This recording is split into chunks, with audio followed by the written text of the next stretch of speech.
हाँ जी। तो प्रभु यीशु मसीह कब आने वाले हैं उसकी एग्जैक्ट डेट और टाइम पता चल गया है। ऐसा नहीं हो सकता पास्टर जी। नहीं तो ऐसा ऐसा हो तो लिखा ही नहीं है बाइबल में। गया है, ऐसा हो गया है। बाइबल में समय नहीं दिया है। नहीं हमें पता चल गया है, मुझे पता चल गया तभी तो बता रहा हूँ। वो आप हमें पता चल गया है कि वो आने वाले हैं और हमें तैयार रहना है उनके लिए। जी जी। हाँ, उसका एग्जैक्ट डेट और टाइम पता चल गया है। और पहले मुझे ये बताओ कि डेट और टाइम तो पता चल गया है, लेकिन तैयार कौन कौन है? मैं तैयार हूँ। हम सब तैयार हैं। हम तैयार हैं। ये तो आवाज दबने के बीच में, ये बताओ ऐसा कौन है जो अभी तैयार नहीं है, जिसको और टाइम चाहिए तैयार होने के लिए? हम तैयार नहीं है, हमें तैयार होना है अभी। अच्छा, नहीं सर, हम लोग तो तैयार हैं, क्या करना है? क्या करना है? अच्छा, लगभग सभी तैयार हैं। जिनकी आवाज आई उनमें से 95% मुझे लगता है तैयार हैं। लेकिन कुछ ऐसे भी हैं जिनकी आवाज आई कि हम तैयार नहीं हैं। अब जिनकी आवाज आई कि हम तैयार हैं, उनसे एक सवाल है। जी पिछले 24 घंटे में जिन्होंने बोला हम तैयार हैं, पिछले 24 घंटे में आपने, या पिछले 24 घंटे या 48 घंटे में आपने कोई ऐसी गलती करी है जो बड़ी गलती है? नहीं, कुछ नहीं नजर आता। वैसे तो होती रहती है पास्टर जी, छोटी मोटी तो होती रहती है। छोटी मोटी तो होती रहती है। परफेक्ट भी नहीं है हम परफेक्ट नहीं है तो होगी ना। बिल्कुल। ये सब बातें मैं इसलिए पूछ रहा हूँ क्योंकि this is what revelation is all about. प्रकाशित वाक्य की किताब इसी बारे में है। देख मैं द्वार पर खड़ा खटखटाता हूँ, लिखा है ना प्रकाशित वाक्य की किताब में। जी सर। यस। प्रभु द्वार पर खड़ा है, आने के लिए तैयार है। और क्या हम तैयार हैं उसके लिए?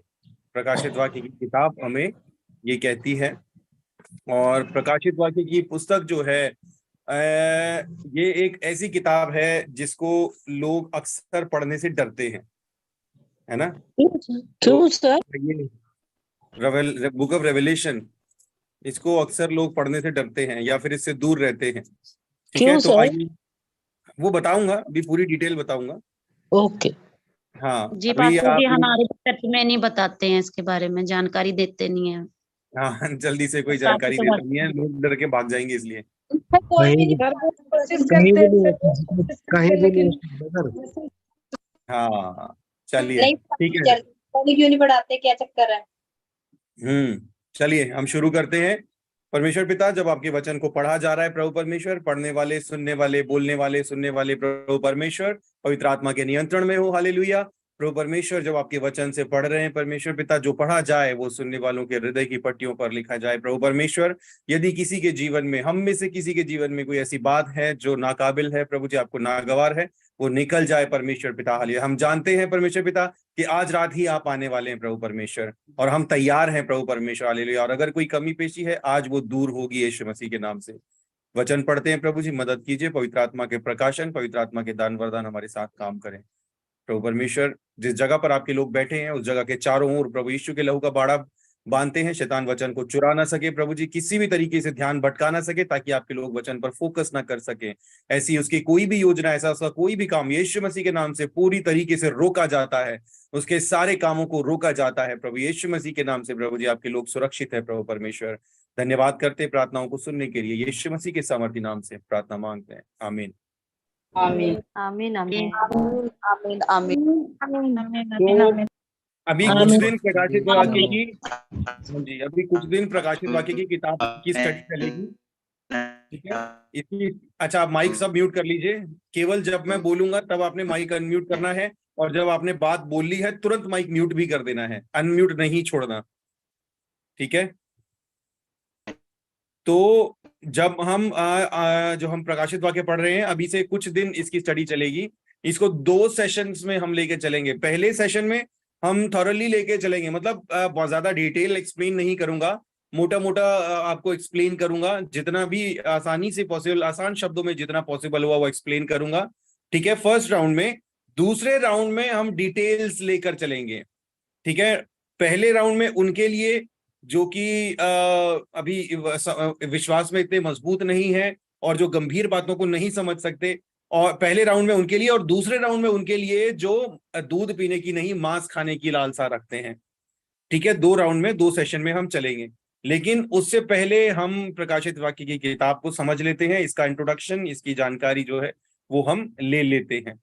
तो प्रकाशित वाक्य जो है वो बाइबल की लास्ट बुक है, हम सब जानते हैं, और आप सब भी ये भी जानते हैं कि बाइबल जो है, बाइबल अपने आप में देखने में एक किताब है, लेकिन बाइबल एक लाइब्रेरी है। ठीक है, और इस लाइब्रेरी की जो सबसे लास्ट शेल्फ में जो किताब रखी हुई है वो किताब है कौन सी? हमारी प्रकाशित वाक्य। और लास्ट शेल्फ में अक्सर लोग नहीं जाते, ये साइकोलॉजी है।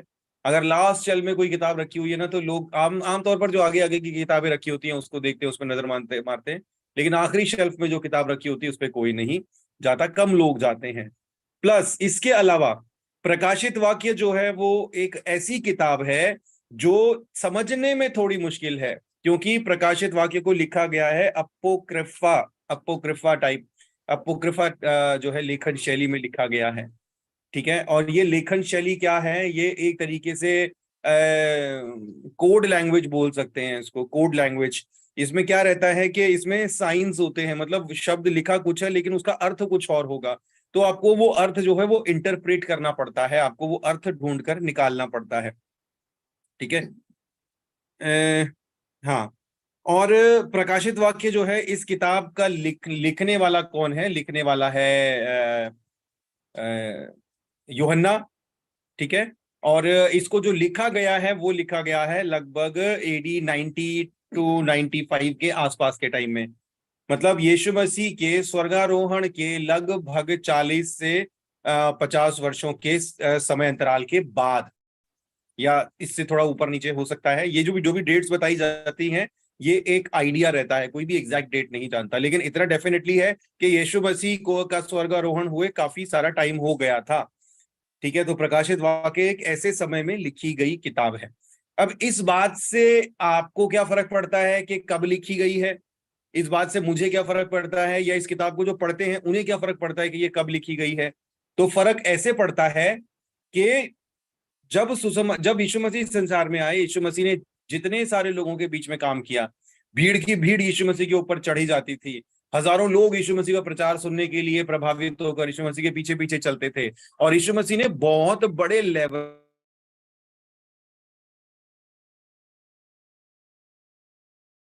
आवाज नहीं आ रही ब्रदर। आवाज नहीं आ रहा ब्रदर। हाँ जी, कॉल आ गया था। तो यीशु मसीह ने उस समय पर बहुत बड़े संख्या में लोगों को प्रभावित किया था। ठीक है, और वो प्रभाव जो था वो एक्सपोनेंशियल ग्रोथ रेट से बढ़ रहा था। ठीक है, एक्सपोनेंशियल का मतलब क्या होता है? जो संख्या किसी टाइम पर 10 या 20 थी, वो संख्या थोड़े ही समय में 20 से 40 हो गई। ठीक है, 1 मिनट।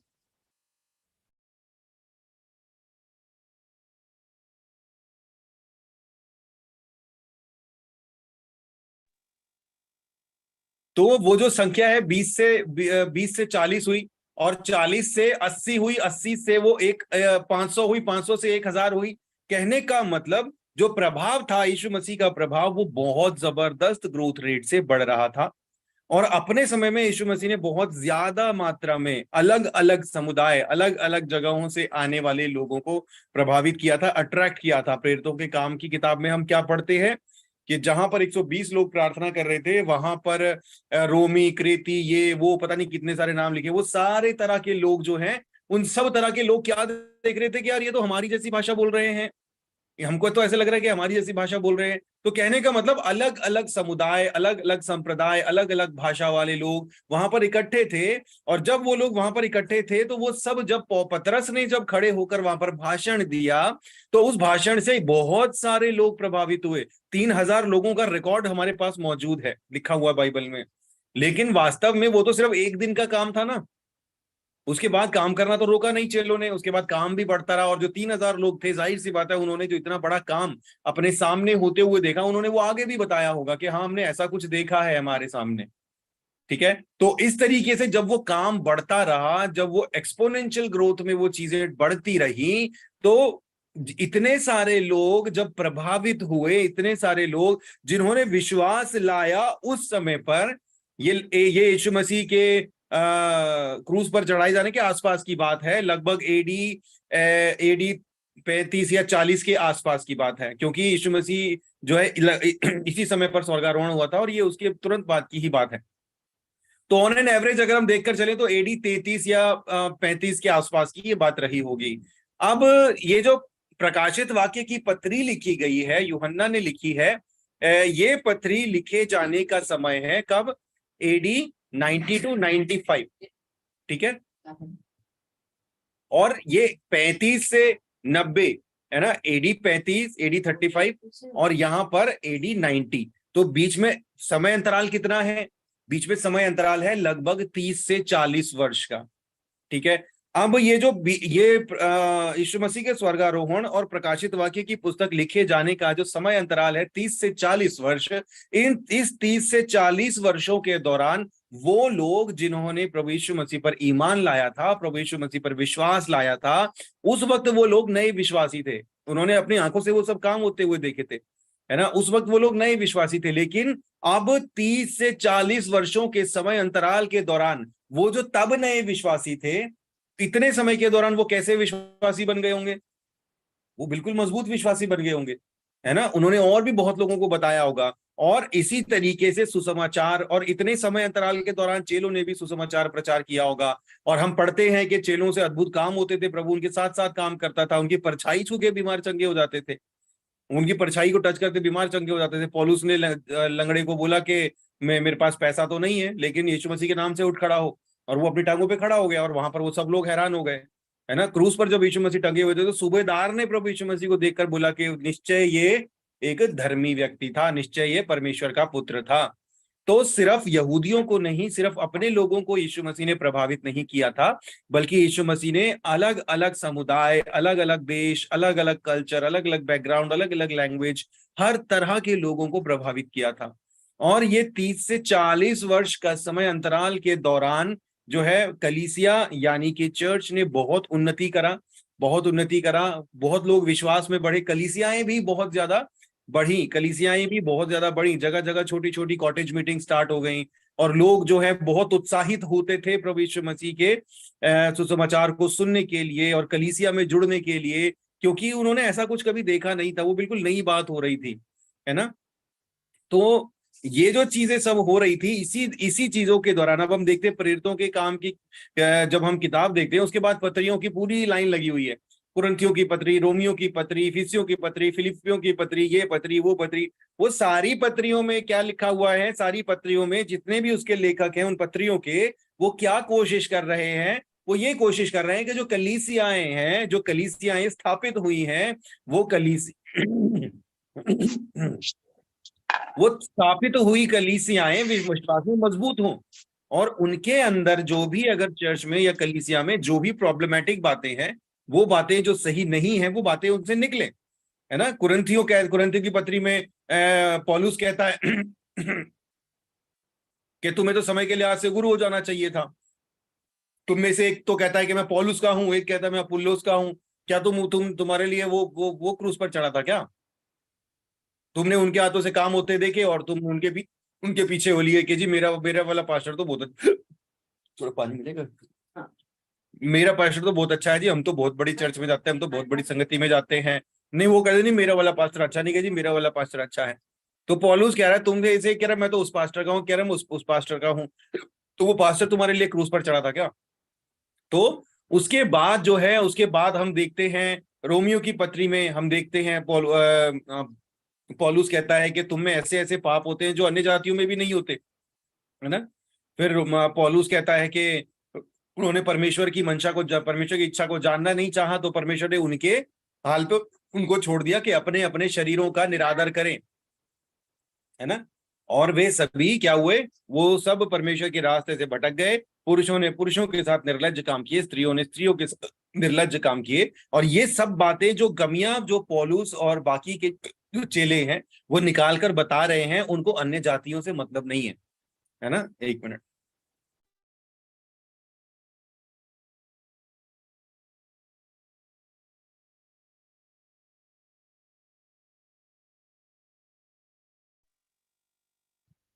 तो उनको अन्य जातियों से क्या लेना देना है। वो ये जो बातें लिख रहे हैं, ये कमियां निकालने की कोशिश कर रहे हैं, ये कमियां निकालने की कोशिश कर रहे हैं वो कलीसियाओं के अंदर, प्रभु की देह जो कलीसियाएं स्थापित हुई हैं। जब संख्या कम थी, लोग भी बढ़िया थे। जैसे जैसे संख्या बढ़ती चली गई, लोगों की संख्या बढ़ती चली गई, कलीसियाओं की संख्या बढ़ती चली गई, वैसे वैसे गड़बड़ियां भी आने लग गई। जब कोई भी चर्च बहुत बड़ी होती है ना, तो आप ये पक्का नहीं कर सकते। हाँ, आइस तो अभी अवेलेबल नहीं, कोई बात नहीं। मैं अभी नेटवर्क की शायद प्रॉब्लम है पास्टर जी, आवाज कट रही है आपकी। नहीं, यहाँ मेरी साइड से तो नेटवर्क ठीक है, मेरी साइड से अच्छा नेटवर्क आ रहा है। क्लियर है पास्टर जी, क्लियर है। हाँ जी बिल्कुल ब्रदर बिल्कुल। जी वॉइस क्लियर है। हाँ जी। तो जब कोई भी चर्च बड़ी होती है ना, बड़े लेवल पर जाने लगती है, या कोई भी संगति बड़े लेवल पर जाने लगती है, तो आप किसी भी तरीके से ये पक्का नहीं कर सकते कि उसमें गड़बड़ियां ना आए, गड़बड़ी वाले एलिमेंट ना आए। गड़बड़ी भी होगी, गड़बड़ लोग भी आएंगे, गड़बड़ करने की कोशिश भी करेंगे, ये होता ही होता है। तो जैसे जैसे कलीसियाएं बढ़ती चली गई और ज्यादा ग्रो होती चली गई, उसमें गड़बड़ियों वाले एलिमेंट भी आए। और वो सब की बात जो है हम पत्रियों में देखते हैं। जितनों ने भी पत्रियां लिखी हैं, वो सभी जो है कलीसियाओं में या तो जो है उनकी तारीफ करके उनको अप्रिशिएट कर रहे हैं, उनको मोटिवेट कर रहे हैं कि नहीं तुम बढ़िया कर रहे हो, तुम्हारा विश्वास बहुत अच्छा है ना। और उसके बाद कुछ ऐसे हैं जो कह रहे हैं कि तुम्हारा विश्वास तो बिल्कुल गया गुजरा है, तुम प्रभु का तुम्हें डर भय नहीं है। बहुत सारे प्रेज करते हैं, बहुत सारे बार वो चेले डांट भी रहे हैं। और बड़ी हैरानी की बात है, आपने भी ये चीज नोट की होगी कि प्रेरितों के द्वारा लिखे गए इन पत्रों को बड़े ध्यान से पढ़ा जाता है। और आपको अक्सर पास्टर्स भी और विश्वासी भी अक्सर इन्हीं पत्रियों में से आपको सिखाते हुए भी मिल जाएंगे, इन्हीं पत्रियों में से वो आपको चर्चा करते हुए मिल जाएंगे, वर्सेस निकाल के कोट करते हुए भी मिल जाएंगे। लेकिन प्रकाशित वाक्य एक ऐसी किताब है जिसमें चेलों के द्वारा नहीं, बल्कि खुद यीशु मसीह के द्वारा लिखे गए पत्र मौजूद हैं। यीशु मसीह ने 7 कलीसियाओं को 7 अलग अलग पत्र भेजे, और वो चेलों के नहीं, यीशु मसीह के द्वारा लिखे हुए हैं। लेकिन आपने कितनी बार देखा है किसी भी पास्टर को, किसी भी विश्वासी को, कितनी बार आपने देखा है प्रभु यीशु मसीह के पत्रों की चर्चा करते हुए या प्रभु यीशु मसीह के द्वारा लिखे गए पत्रों को कोट करते हुए? है ना, बहुत कम हम देखते हैं ऐसा। तो प्रकाशित वाक्य एक ऐसी किताब है जो कि प्रभु यीशु मसीह ने लिखी अपने चेलों के द्वारा। इसकी भी भूमिका हम एक बार पढ़ लेते हैं, जिनके पास बाइबल है BSI की, यहाँ पर भी इसकी भूमिका लिखी हुई है। इसकी भूमिका भी हम एक बार पढ़ लेते हैं। यूहन्ना का प्रकाशित वाक्य ऐसे समय में लिखा गया था जब मसीहों को उनके विश्वास के कारण सताया जा रहा था। मैं इस पे भी आने वाला हूं। यीशु मसीह पर प्रभु और स्वामी के रूप में विश्वास करने के कारण इसके लेखक की चिंता का प्रमुख विषय अपने पाठकों में आशा और उत्साह का संचार करना और उनसे यह आग्रह करना था कि वे इस दुख और सताव के समय में विश्वास योग्य बने रहें। इस पुस्तक का अधिकांश भाग प्रकाशनों और दर्शनों की श्रृंखलाओं के रूप में है, जिन्हें सांकेतिक भाषा में प्रस्तुत किया गया है, जो संभवतः उस समय के मसीहियों को समझ में आ गई थी, परंतु अन्य सभी लोगों के लिए यह रहस्य ही रहा। जैसे संगीत में एक धुन होती है, उसी प्रकार इस पुस्तक के विषय वस्तु बार बार विभिन्न तरीकों से अलग अलग दर्शनों और श्रृंखलाओं के द्वारा दोहराई जाती है। यद्यपि इस पुस्तक की विस्तृत व्याख्या के संबंध में मतभेद है, फिर भी प्रमुख विषय स्पष्ट है। परमेश्वर प्रभु यीशु मसीह के द्वारा अपने सारे शत्रुओं को, जिनमें शैतान भी सदा के लिए पूर्ण रूप से पराजित करेगा, और जब यह विजय पूर्ण हो जाएगी तब वह अपने विश्वासियों के लोगों को नया आकाश और नई पृथ्वी के आशीषों से परिपूर्ण करेगा। तो यहां पर एक बहुत अहम बात हो रही है, जैसा मैंने पहले बताया कि इस समय तक लगभग 40 वर्ष बीत चुके थे उन लोगों को जिन्होंने किसी समय पर प्रभु यीशु मसीह के स्वर्गारोहण के बाद उस समय या फिर चेलों के द्वारा सुसमाचार सुनकर विश्वास किया था। तो इस समय तक वो लोग, उनका विश्वास बहुत मजबूत हो चुका था। पवित्र आत्मा जो है बहुतायत से उस वक्त काम कर रहा था, पवित्र आत्मा जो है उनको अच्छे से ग्रो कर रहा था। और उसके बाद जो है वो लोग खुद भी जो है वचन पढ़ रहे थे। प्रकाश प्रेरितों के काम की किताब में लिखा है वो घर घर इकट्ठे होते थे, जहां मौका मिलता था वहीं पर इकट्ठे होते थे, वचन एक दूसरे को बांटते थे, एक दूसरे को प्रोत्साहित करते थे। इस तरीके से उनका विश्वास जो है वो बहुत स्ट्रांग हो गया था। और उनका विश्वास किस बात पर था? कि यीशु मसीह ही प्रभु है, यीशु मसीह ही प्रभु है, परमेश्वर का पुत्र है। ठीक है, 4 अलग अलग गॉस्पेल लिखे हुए हैं जिसमें यीशु मसीह को 4 अलग अलग तरह से दर्शाया गया है। ठीक है, अलग अलग लोगों के लिए, अलग बैकग्राउंड के लिए वो 4 अलग अलग गॉस्पेल लिखे गए हैं, अलग अलग गवाहियां पूरी होने के लिए। मत्ती का सुसमाचार यहूदियों के लिए लिखा गया, मरकुस का यूनानियों के लिए लिखा गया, यूहन्ना का सुसमाचार अलग, लूका का सुसमाचार अलग, हर एक चीज का। यूहन्ना का सुसमाचार यीशु मसीह को परमेश्वर के पुत्र के रूप में दिखाता है। लूका का सुसमाचार यीशु मसीह को एक सिद्ध पुरुष के, परफेक्ट ह्यूमन बीइंग के रूप में दिखाता है। हर एक पहलू बड़ी डिटेल से जो है लूका नोट करता है। तो कहने का मतलब अब तक उनके पास बहुत अच्छा कंटेंट था, उनके पास बढ़त थी, ग्रोथ थी, पवित्र आत्मा का प्रकाशन था। तो इस तरीके से वो बहुत ज्यादा विश्वास में स्ट्रांग हो चुके थे, स्ट्रांग हो भी चुके थे और भी लोगों को स्ट्रांग कर रहे थे, क्योंकि कलीसिया की जो ग्रोथ है वो उस समय पर बहुत ज्यादा रैपिड मतलब जबरदस्त तरीके से कलीसिया ग्रोथ कर रही थी। लेकिन इसमें एक दांव पेच है। वो दांव पेच क्या है? इस वक्त कलीसिया या फिर वो लोग, उन लोगों पर किसका अधिकार था? वो किसकी गुलामी में थे? किसकी गुलामी थी? कोई बताएगा? फटाफट से बोलो। शैतान किसकी की। गुलामी चल रही थी? शैतान की नहीं, गुलाम यहूदी किसके गुलाम थे? रोमन साम्राज्य, रोमन साम्राज्य के गुलाम थे। हाँ, रोम साम्राज्य के गुलाम थे। रोम साम्राज्य जो है वो एक छत्र राज्य करता था, और उस समय पर परिस्थितियां आज के जैसी नहीं थी।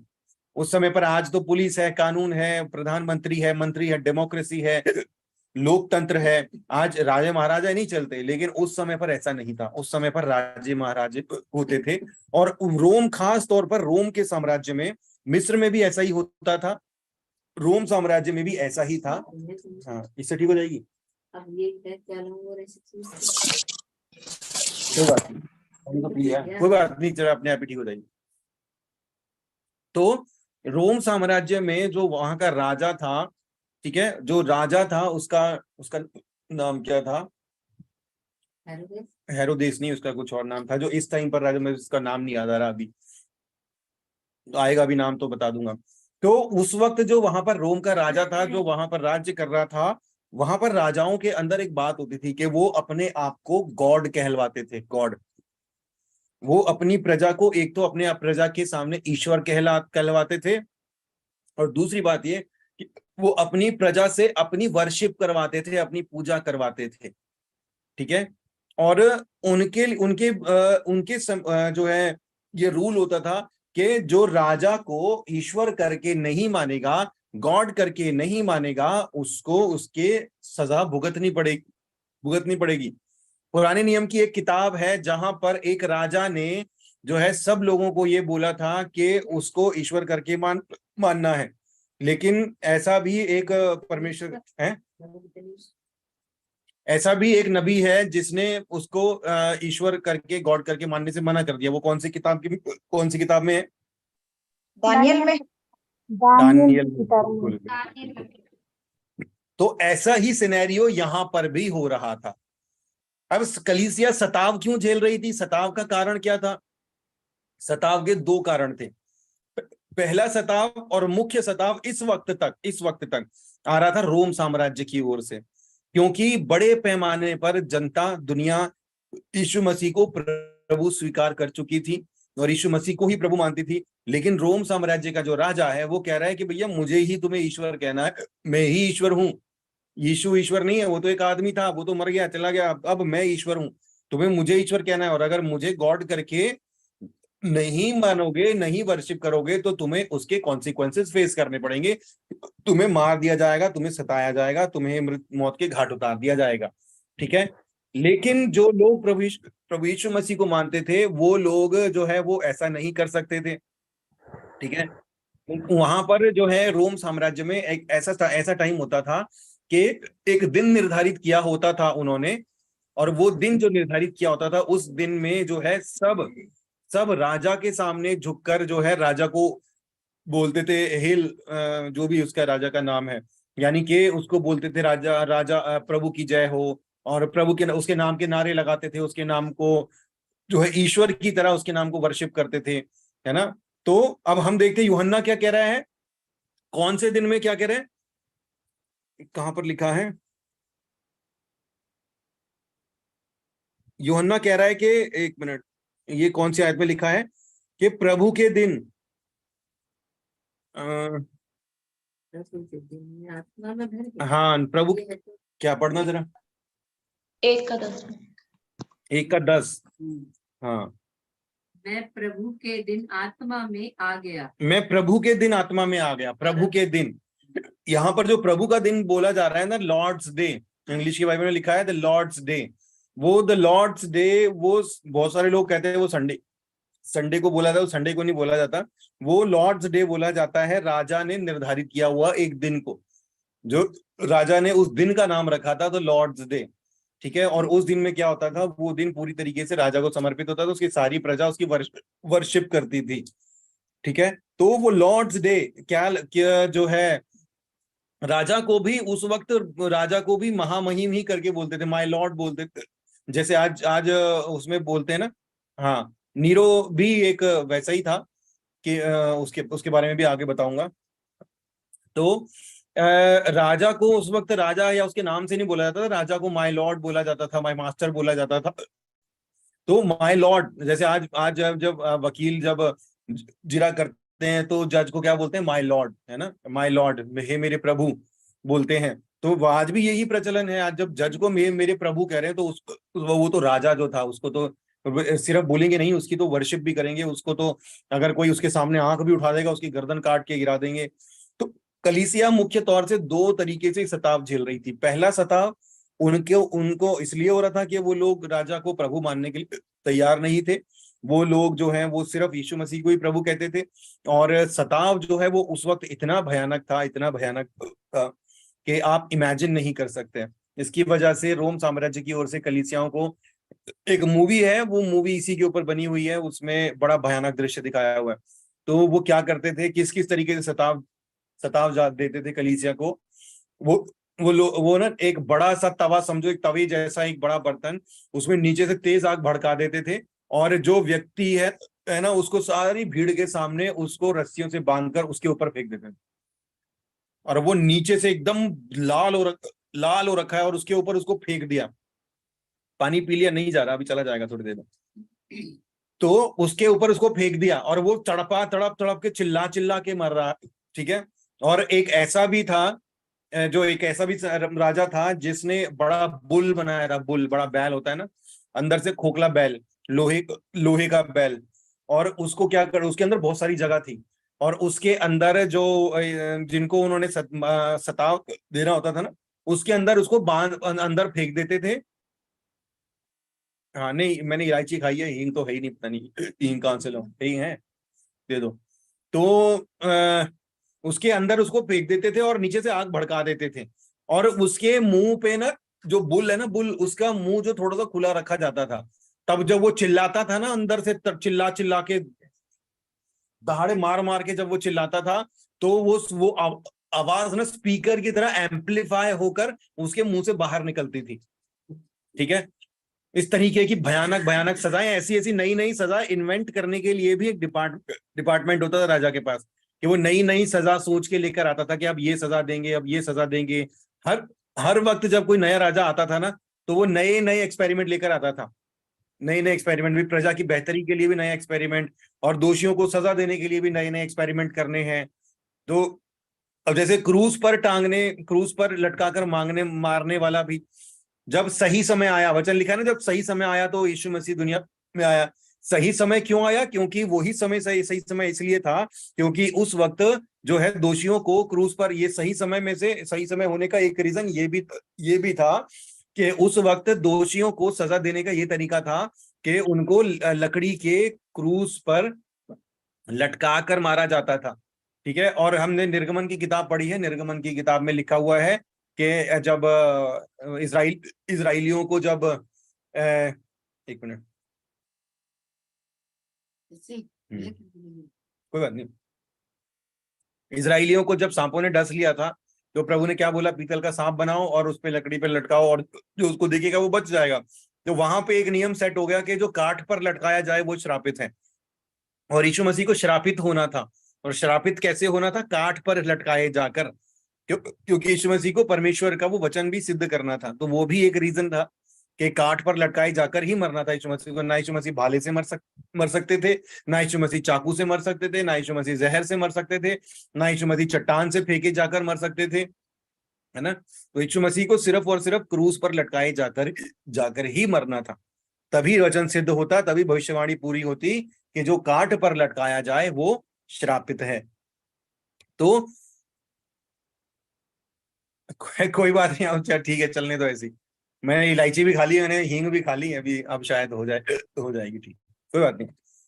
तो हम देखते हैं कि इस तरीके से इतनी भयानक, हाँ बिल्कुल, इतनी भयानक तरह की मौत जो है वो उस वक्त तक कलीसिया को दी जाती थी, इतनी भयानक सजा दी जाती थी। लेकिन इतने के बावजूद भी बहुत सारे राजा हुए। नीरो हो गया, एक और राजा था, उसने तो ये घोषणा कर दी थी कि मेरे समय काल में, मेरे राज्यकाल में ही मैं संसार से बाइबल का और यीशु मसीह को मानने वाले लोगों का नामो निशान मिटा दूंगा, वाइप आउट कर दूंगा, एक भी नहीं छोड़ूंगा जो यीशु का नाम लेता है। मशाल की तरह लोग बांधे, हाँ बांधे और जला देगा। हाँ, वो अलग अलग तरीके के वो होते थे। जब तक वो जलता तब तक पार्टी करता था। बस ऐसा ही होता है, वो भी पार्टी करते थे। वो बड़ा ऑडिटोरियम है रोम में, अभी भी है। उस ऑडिटोरियम के बीच में क्या करते थे, वो लोगों को झुंड, मतलब समझो 20-50 लोग है ना, तो उन लोगों को खड़ा कर देते थे और चारों तरफ से बड़े बड़े शेरों को छोड़ देते थे उन पर। वहीं तौरते भी सब वहीं के बाद वो उनके ऊपर शेरों को छोड़ देते थे, बड़े बड़े भयानक बब्बर शेर जो होते हैं, और वो उनको पूरा चिथड़े कर देते, पूरा उनको उधेड़ देते थे। और ऐसा करके वो सब वहां से हो ऐसे ऐसे शोर मचाते थे। वो ऑडिटोरियम, उसका नाम क्या नाम मुझे याद नहीं आ रहा अभी, क्या नाम है ऑडिटोरियम का, उसका क्या नाम है, चलो छोड़ो, जानो, बाद में देखेंगे। तो इस तरीके की सजा जो है, इस तरीके की का सताव कलीसिया झेल रही थी, ठीक है। यीशु मसीह ने इसीलिए कहा कि जो अंत तक धैर्य धरे उसी को जीवन का मुकुट मिलेगा, उसी को जो है स्वर्ग राज्य की कुंजी मिलेगी। तो प्रकाशित वाक्य की जो पत्री है वो ऐसे समय पर लिखी गई, एक ऐसे समय पर, ठीक है। और इसको लिखने वाला कौन है? इसको लिखने वाला है यूहन्ना। और यूहन्ना कैसी जगह पर बैठकर इसको लिख रहा है? सबसे पहले तो आप ये देखो कि कलीसिया ने पहले कितना सताव झेला, कितना भारी सताव झेला। अभी हमारे लिए ये बात आती है कि अगर इतना सताव हमें झेलना पड़े तो क्या हम ईमानदार बने रहेंगे? तो ऐसा हुआ नहीं। हाँ, अच्छा, आप सभी से मैं पूछता हूँ, यदि इस कदर का, यदि आपको आपके सामने आपके बच्चों को, आपके बच्चे छोटे हैं बड़े हैं जैसे भी हैं, आपके सामने आपके बच्चों को यदि एक खुले शेरों के सामने, खुले शेरों की मांद में फेंक दिया जाए और आपको बोला जाए यीशु का इनकार करो, वरना तुम्हारे बच्चों को खुले शेरों की मांद में फेंक दिया जाएगा और चिथड़े कर देंगे तुम्हारे बच्चों के, इस तरीके से, नहीं तो प्रभु का इनकार करो, नहीं तो अपने बच्चों को मरते हुए देखो, तो क्या करोगे? इनकार कर देंगे सर। हम नहीं करेंगे, वो हिम्मत नहीं हो पा रही थी ना, जो पहले थी। हाँ। अभी प्रभु से सामर्थ्य मांगेंगे उस चीज के लिए, ताकि प्रभु हमें हिम्मत दे के लिए भी प्रार्थना करेंगे, क्योंकि सताव तो होना है। आज जो माफी नहीं, अच्छा, है, छुटकारा है।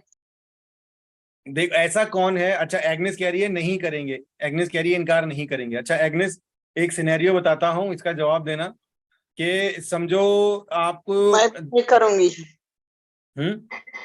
सर, मैं भी नहीं करूंगी। अच्छा, आप भी इनकार नहीं करेंगे, ओके।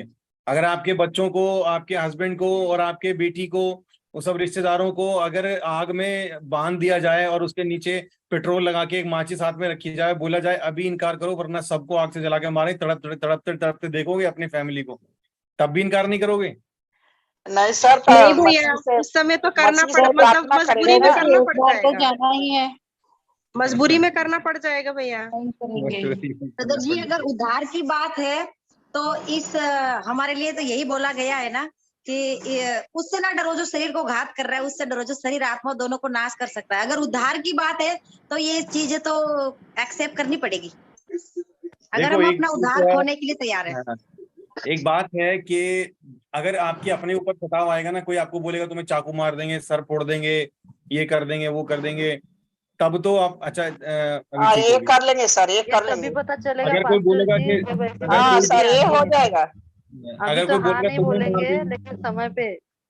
हाँ, अगर कोई बोलेगा कि तुम्हें मार देंगे, खत्म कर देंगे, तो इनकार कोई बोले नहीं हम तो नहीं करेंगे, मार दो कोई दिक्कत नहीं है। हाँ, ये लेकिन कर सकते हैं। अगर वही अगर अगर तुम्हारे बच्चों की कनपट्टी पे बंदूक रख के बोलेंगे कि अभी इनकी खोपड़ी उड़ा दूंगा, इनकार करो, तो वहां पर लोग टूट जाएंगे, क्योंकि अपनों के ऊपर मुश्किल आती हुई हम नहीं देख पाते, अपने परिवार के ऊपर मुश्किल आती हुई हम नहीं देख पाते। और ये वाली परिस्थिति से निकलने के लिए बहुत जबरदस्त विश्वास चाहिए, बहुत जबरदस्त विश्वास। कैसा होगा? हाँ, बहुत जबरदस्त विश्वास चाहिए वो वाले लेवल पर पहुंचने। अभी ऐसा सताव तो हम पर आया ही नहीं है, और ऐसा सताव अभी आने वाला है आगे, इससे भी भयानक किस्म का सताव आने वाला है। अभी कोरोना के समय में यही तो हुआ, लोगों ने अपने प्रियजनों को अपनी आंखों के सामने तड़पते हुए देखा है, तड़पते हुए मरते हुए देखा है। बच्चे भी मरे, जवान भी मरे, छोटे बच्चे भी मरे, बुजुर्ग भी मरे, और वो इतनी विडंबना देखो कि वो उनके सामने नहीं जा सकते, वो इतने उनके सामने नहीं जा सकते, वो अपनी आंखों के सामने अपने प्रियजनों की लाशों को जाते हुए देख रहे हैं और उनको छू नहीं सकते, उनको लास्ट बार देख नहीं सकते। उन्होंने बॉडी पर लपेटा और लपेट के कहीं से कहीं जाके दफना के फेंक फूक के आ गए, पता भी नहीं है कि वो है कहाँ, गायब भी हो गए। मेरे जीजा जी के साथ हुआ था फास्टर जी ये बात। हाँ, ये तो मेरे जीजा जी के साथ था, वही थे कोरोना के अंदर। ये तो बीमारी है, ये तो बीमारी के कारण हुआ, तब भी सब्र कर लिया।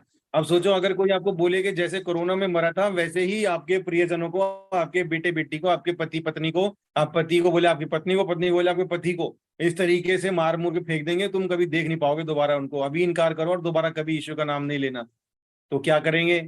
ज्यादातर लोग बोलेंगे कि भैया हम तो इनकार कर देंगे। अपोस्टल जी, यहाँ पे कोई ऑप्शन नहीं था, इनकार कर देंगे तो उधार खो देंगे। कोरोना में कोई ऑप्शन नहीं था, यहाँ ऑप्शन दिया जा रहा है, या इनकार करो तो फिर छोड़ देंगे, हाँ करो तो नहीं छोड़ेंगे, तो इसलिए लोग पीछे हट जाएंगे ज्यादातर। हाँ, लोग पीछे हट जाएंगे, ये लोगों को नहीं, अब तो हमारे सामने बात हो रही है। हाँ वही अभी तो नहीं बोल सकते हैं, बाद में कोई गारंटी नहीं पास्टर जी। तो ये बात, ये वाले लेवल के विश्वास से पहुंचने के लिए कितना करेज चाहिए, आप इमेजिन करके देखो, कितना कितना ज्यादा मजबूत कलीजा चाहिए। और उतना मजबूत कलीजा उस समय की कलीसियाओं का हो चुका था, वो उस लेवल तक पहुंच चुके थे। प्रार्थना में ऐसे हो गए थे कि उनका आत्मा परमेश्वर से मिल। हाँ, बहुत सारे लोग उस लेवल पर पहुंच चुके थे, और बहुत सारे लोग वापस भी जा चुके थे, बहुत सारे लोग मना भी कर चुके थे, घबरा के भाग भी चुके थे, बहुत सारे लोगों ने प्रभु का इनकार भी कर दिया था। और वही हम देखते हैं यहाँ प्रकाशित वाक्य की किताब में, प्रभु 7 अलग अलग चर्चेस को 7 अलग अलग पत्र लिखते हैं, और उन अलग अलग पत्रों का अलग अलग कंटेंट है। किसी को प्रभु अप्रिशिएट करते हैं कि तुम्हारा विश्वास तो बहुत अच्छा है, तुम धनवान तो हो गए हो लेकिन तुम्हारे असल में तुम गरीब हो। बहुत से ऐसे जो प्रेरित तो हैं लेकिन वो खुद को प्रेरित कहते हैं, लेकिन वो प्रेरित है नहीं।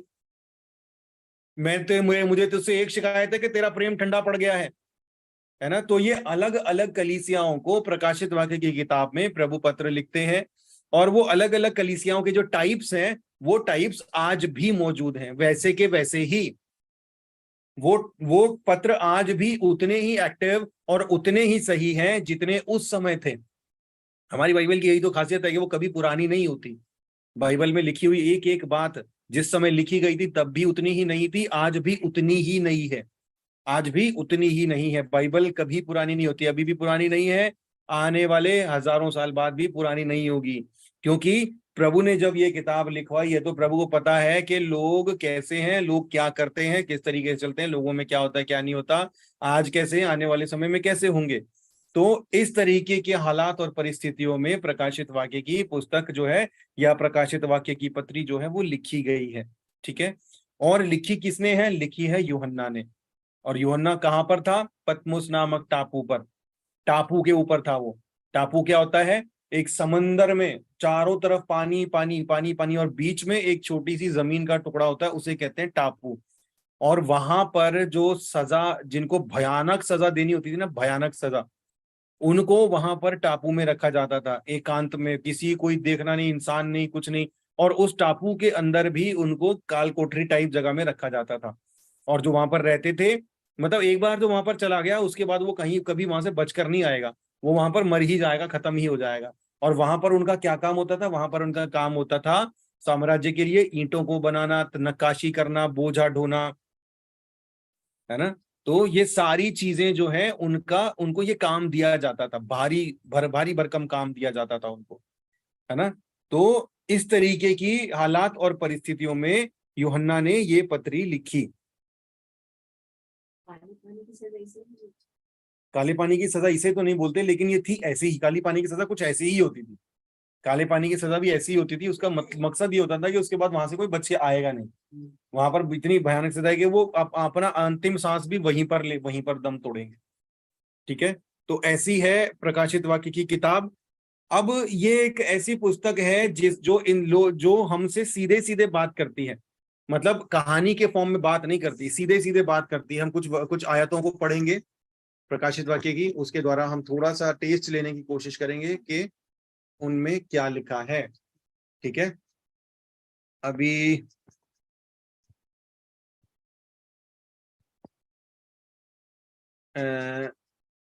लिखा है जैसे 21 की हम 8 पढ़ेंगे प्रकाशित वाक्य। 21 की 8 में क्या लिखा है? अच्छा, ध्यान से सुनना, मैं भी ध्यान से सुनूंगा, आप भी ध्यान से सुनना कि 21 की 8 में क्या लिखा है। मैं ही पढ़ता हूँ, आवाज साफ जाएगी ना। लिखा है ये जो बातें, इनमें से जो बातें आपके अंदर है ना, वो बात अपने आप खुद से रिलेट कर लेना। पर डरपोक जो लोग हैं, किसी भी तरह का डर, चाहे वो दुष्ट आत्मा का, चाहे वो बीमारी का, चाहे वो डर का, चाहे अपने प्रियजनों को खोने का डर, चाहे नौकरी छूटने का डर, चाहे किसी भी तरीके का डर है, वो जो डरते हैं, डरपोक हैं वो, और अविश्वासी, जो विश्वास में मैच्योर नहीं हुए हैं, वो भी जो अविश्वासी हैं, और वो भी जो अविश्वास करते हैं, जो प्रभु पर अविश्वास करते हैं, वो, और घिनौने, ठीक है, और हत्यारों का, जो हत्या करते हैं, व्यभिचारियों का, और टोन्हे, जो टोना करते हैं, व्यभिचारियों का जो व्यभिचार में लिप्त हैं, और टोने, वो जो जादू टोना ये सब चीजें करते हैं, और मूर्ति पूजक, ध्यान से सुनना, मूर्ति पूजकों और सब झूठों का भाग उस आग की झील में मिलेगा, जो आग और गंधक से जलती रहती है। ये दूसरी मृत्यु है, जो आग और गंधक से जलती रहती है। इनमें से जो कमी आपके, मेरे, हम सब के अंदर है, वो कमी आज हम उसको निकालेंगे। ठीक है, क्या आप डरपोक होने की कमी आपके, कौन है जो डरपोक है? आवाज फटाफट से बोलेंगे, कौन है जो डरपोक है? मैं हूँ सर, संगीता अग्रवाल। बस तो फिर आप, मुझे भी डर लगता है। भाग उतार की झील में मिलेगा फिर। मैं भी संगीता अग्रवाल हूँ मास्टर जी। ठीक है, और उसके बाद अविश्वासी कौन है? जो अविश्वास करते हैं वो कौन है? ऐसा तो मुझे लगता है कोई भी नहीं होगा, सभी विश्वास करते हैं। मुझे भी डर लगता है। डर लगता है? कोई नहीं। और किसी को डर लगता है? और कौन है डरपोक? चलो, घिनौने तो कोई भी नहीं होंगे, कोई भी नहीं बोलेगा मैं घिनौना हूँ। हत्यारा भी कोई नहीं बोलेगा। और व्यभिचारी कौन है? व्यभिचार में कौन लिप्त है? कोई है जो व्यभिचार में लिप्त है? कोई हिम्मत करेगा? हाँ, मैं भी थोड़ा व्यभिचार में लिप्त हूँ, ज्यादा नहीं। चलो, टोने, ऐसा कोई है जो टोनों में लिप्त है, जो जादू टोना में पड़ता है, टोने टोटके मानता है, अभी ये बाल काट के मार दो, लौंग रख दो, हींग रख दो, फलाना कर दो, किताब में मोर रख दो, दीवार की छत पे रख दो, लोहा काट के वहां रख दो, ये कर दो। ऐसा कोई काम में है कोई लिप्त है यहाँ पर? जो जी सर, मैं हूँ, मैं इसी में, मैं तो खत्म हो गई, मैं तो इसी में 25 साल। अगर आप अभी भी ये करते हो तो आपका भाग भी साग की झील में। नहीं सर, मैं काटती नहीं हूँ, मुझे लगता है मुझे कोई कर दिया, मुझे कोई जादू टोना कर दिया, और ये बात सही है। तो वो बात आज खत्म कर दो, वरना आपकी झील में ये बात अपने दिमाग से निकाल दो। मेरे साथ हुआ ये। पानी कहाँ से डालेगा भैया?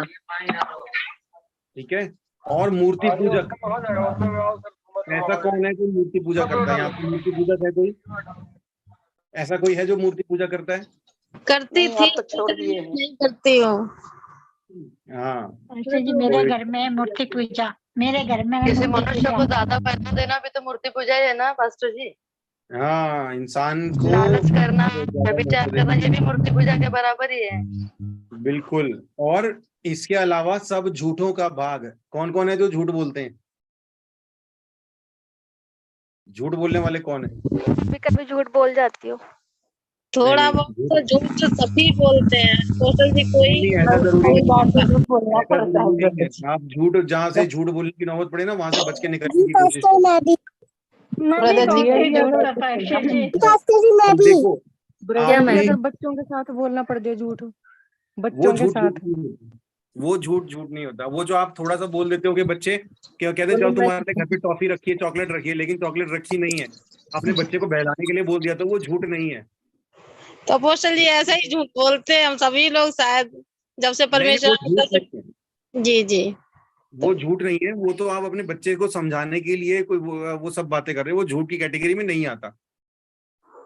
भैया जी, और झूठ कौन सी कैटेगरी में आता है वो भी क्लियर कर दो साथ में। झूठ देखो उस कैटेगरी में आता है जब अपने लालच के लिए, अपने फायदे के लिए, या किसी चीज से बचने के लिए, सजा से बचने के लिए आप झूठ बोलते हो। वो वाली चीजों में आपको आपकी आत्मा खुद जानती है कि आपका जब आप झूठ बोलोगे ना और वो झूठ सही नहीं होगा, तो पवित्र आत्मा खुद आपको बताएगा कि नहीं बेटे, ये वाली बात जो है ये सही नहीं है, ये वाला झूठ वो झूठ है जिसकी सजा मिलती है। बच्चों को सिखाने के लिए बोल रहे हो, छोटे छोटे जैसे इंसान कोई बिजनेस करता है, मैंने भी आज झूठ बोला। जैसे कोई बिजनेस करता है और अपने बिजनेस की बढ़ोतरी के लिए वो झूठ बोलता है, वो भी झूठ ही कहलाएगा, हाँ वो झूठ है। है ना? और क्योंकि शैतान झूठ का पिता है। सुनो, अगर आप कोई सामान बेच रहे हो और उस सामान की लागत है 200 रुपए की, लेकिन आप झूठ बोल के बेच रहे हो कि मुझे तो लागत ही 400 रुपए की है, तो वो झूठ है, क्योंकि आपने ज्यादा लालच के चक्कर में कमाने के लिए झूठ बोला है। वो झूठ की कैटेगरी में आता है। तो भैया जी, अगर 200 की कोई चीज है तो उस तो उसको सच बोल के बेचो ना कि 200 रुपए की चीज है, मेरी 200 रुपए की लागत है, इसमें इतना 30 रुपए का मेरा तेल का खर्चा है, और उसमें मैं 150 रुपए बढ़ा के अपना प्रॉफिट ले रहा हूँ। उसमें झूठ बोलने की क्या जरूरत है? बहुत सारे लोगों को मैं जानता हूँ। सब कुछ लगा के हाँ, वो सीधा मैक्सिमम रिटेल प्राइस लिखा होता है ना। आप कोई भी प्रोडक्ट जाके मॉल में लेते हो, वहां पर लिखा होता है MRP 129 रुपए। MRP का मतलब क्या होता है? Maximum retail price. Retail price, उसकी ओरिजिनल कॉस्ट वो नहीं है। ओरिजिनल कॉस्ट उसकी 3 रुपए थी, उसके बाद वो गया होलसेलर के पास, उसके बाद वो गया गोडाउन में, उसके बाद वो गया टैग लगाने के पास, उसके बाद वो गया ट्रांसपोर्टर के पास। तो वो सारे सबने अपनी अपनी लागत जोड़ी, उसमें अपना अपना प्रॉफिट जोड़ा, और वो प्रॉफिट जोड़ जोड़ के मॉल पे पहुंचते वो 300 रुपए की चीज 130 रुपए की हो गई। तो वहां पर लिखा होता है मैक्सिमम रिटेल प्राइस। ये इससे ज्यादा ऊपर रेट पर नहीं जाएगा, क्योंकि ये सारे रेट्स लगा लुगा के यहाँ पर पहुंचा है। तो वो भी तो अपना पूरा प्रॉफिट लगा के बेच रहे हैं ना, लेकिन वो MRP लिख के बेच रहे हैं, तो वहां पे हम पूछते नहीं है। लेकिन एक व्यक्ति जो सड़क पे सेब बेच रहा है, उसको हम पूछते हैं कि भैया तुमने कितने का लिया? तुम 60 रुपए का तो बेच रहे हो, लिया कितने का तुमने? आपको पता है, मैं जो है अभी मैं जैसे कोई सेब वेब लेता हूँ ना, सड़क में रेडी वाले से लेता हूँ, तो मुझे वो जो रेट बोलता है ना, अगर वो 160 बोलेगा, मैं 160 का ही लूंगा, मैं कम नहीं कराता। मैं ये नहीं बोलता कि भाई तुम तो बहुत महंगे दे रहे हो, इतना महंगा क्यों दे रहे हो, कम करो उसको। क्योंकि हम उसको तो, वो तो बेचारे रेडी वाले को तो हम कम करवा रहे हैं, लेकिन दुकान में जाके मॉल में वही सेब खरीदेंगे, वहां पे कैसे कम करेंगे? वहां तो MRP लिखा हुआ है, वहां से 1 पैसे भी कम नहीं हो सकता। लगा लो जितना मर्जी टक्कर मारनी है। ब्रदर, मेरे हस्बैंड भी ऐसे करते, रेट टू रेट खरीदते हैं वो भी, और कम नहीं बिल्कुल भी करने देते, और बोलते हैं नहीं आते, जितने का हम वही खरीदेंगे। हाँ, तो इस तरीके से दूसरों को झूठ बोलने ना देना। आप दूसरों की चिंता नहीं करनी, अपनी चिंता करनी है। मुझे अपनी चिंता करनी है, ठीक है ना? तो अब देखिए, प्रकाशित वाक्य की किताब पढ़ने से लोग क्यों डरते हैं? इसीलिए डरते हैं क्योंकि प्रकाशित वाक्य आपके ऊपर उंगली उठाता है कि तुम्हारा भाग आग की झील में है। कि तुम झूठ बोलो इसलिए तुम स्वर्ग नहीं जाने वाले। इस गफलत में मत रहना कि तुम स्वर्ग जाओगे। तुम्हारा भाग आग की झील में है क्योंकि तुम डरते हो। तुम्हारा भाग आग की झील में क्योंकि तुम व्यभिचार में हो। तुम्हारा भाग आग की झील में है क्योंकि तुम झूठ बोलते हो, तुम डरपोक हो, तुम मूर्ति पूजा करते हो, तुम टोने टोट के मानते हो। जितनी भी चीजें मैंने अभी बोली है ना, मैं गारंटी से कह सकता हूँ 80% लोग उनमें से कोई ना कोई काम में जरूर किसी ना किसी लेवल पर पड़े होंगे। 80% लोग, 20% बल्कि सबके तभी होंगे, ज्यादा भी हो सकते हैं। मैं कहता हूँ सभी हो सकते हैं, कोई विरला ही होगा जो बिल्कुल 100% बचा हुआ होगा। राइट ब्रदर जी, कहीं ना कहीं तो चोर काम कर ही रहा होता है किसी ना किसी कारण से। तो इसलिए प्रकाशित वाक्य पढ़ने से लोग डरते हैं, क्योंकि प्रकाशित वाक्य सीधे सीधे आपके ऊपर उंगली उठाता है और आपको ये बताता है। आप यूहन्ना की किताब पढ़ने में बहुत खुश हो गए। यूहन्ना बोलेगा, यूहन्ना की पत्री में लिखा है कि जिन्होंने उस पर विश्वास किया उन पर दंड की आज्ञा नहीं है, परमेश्वर ने उन्हें स्वर्ग राज्य का वारिस होने का, अपने बेटे होने का अधिकार दिया। पढ़ने में कितना अच्छा लग रहा है ना। पूरा दिन जो मर्जी करो, लेकिन शाम को यूहन्ना पढ़ लो कि हम तो स्वर्ग राज्य के वारिस हैं, हम पर दंड की आज्ञा नहीं है।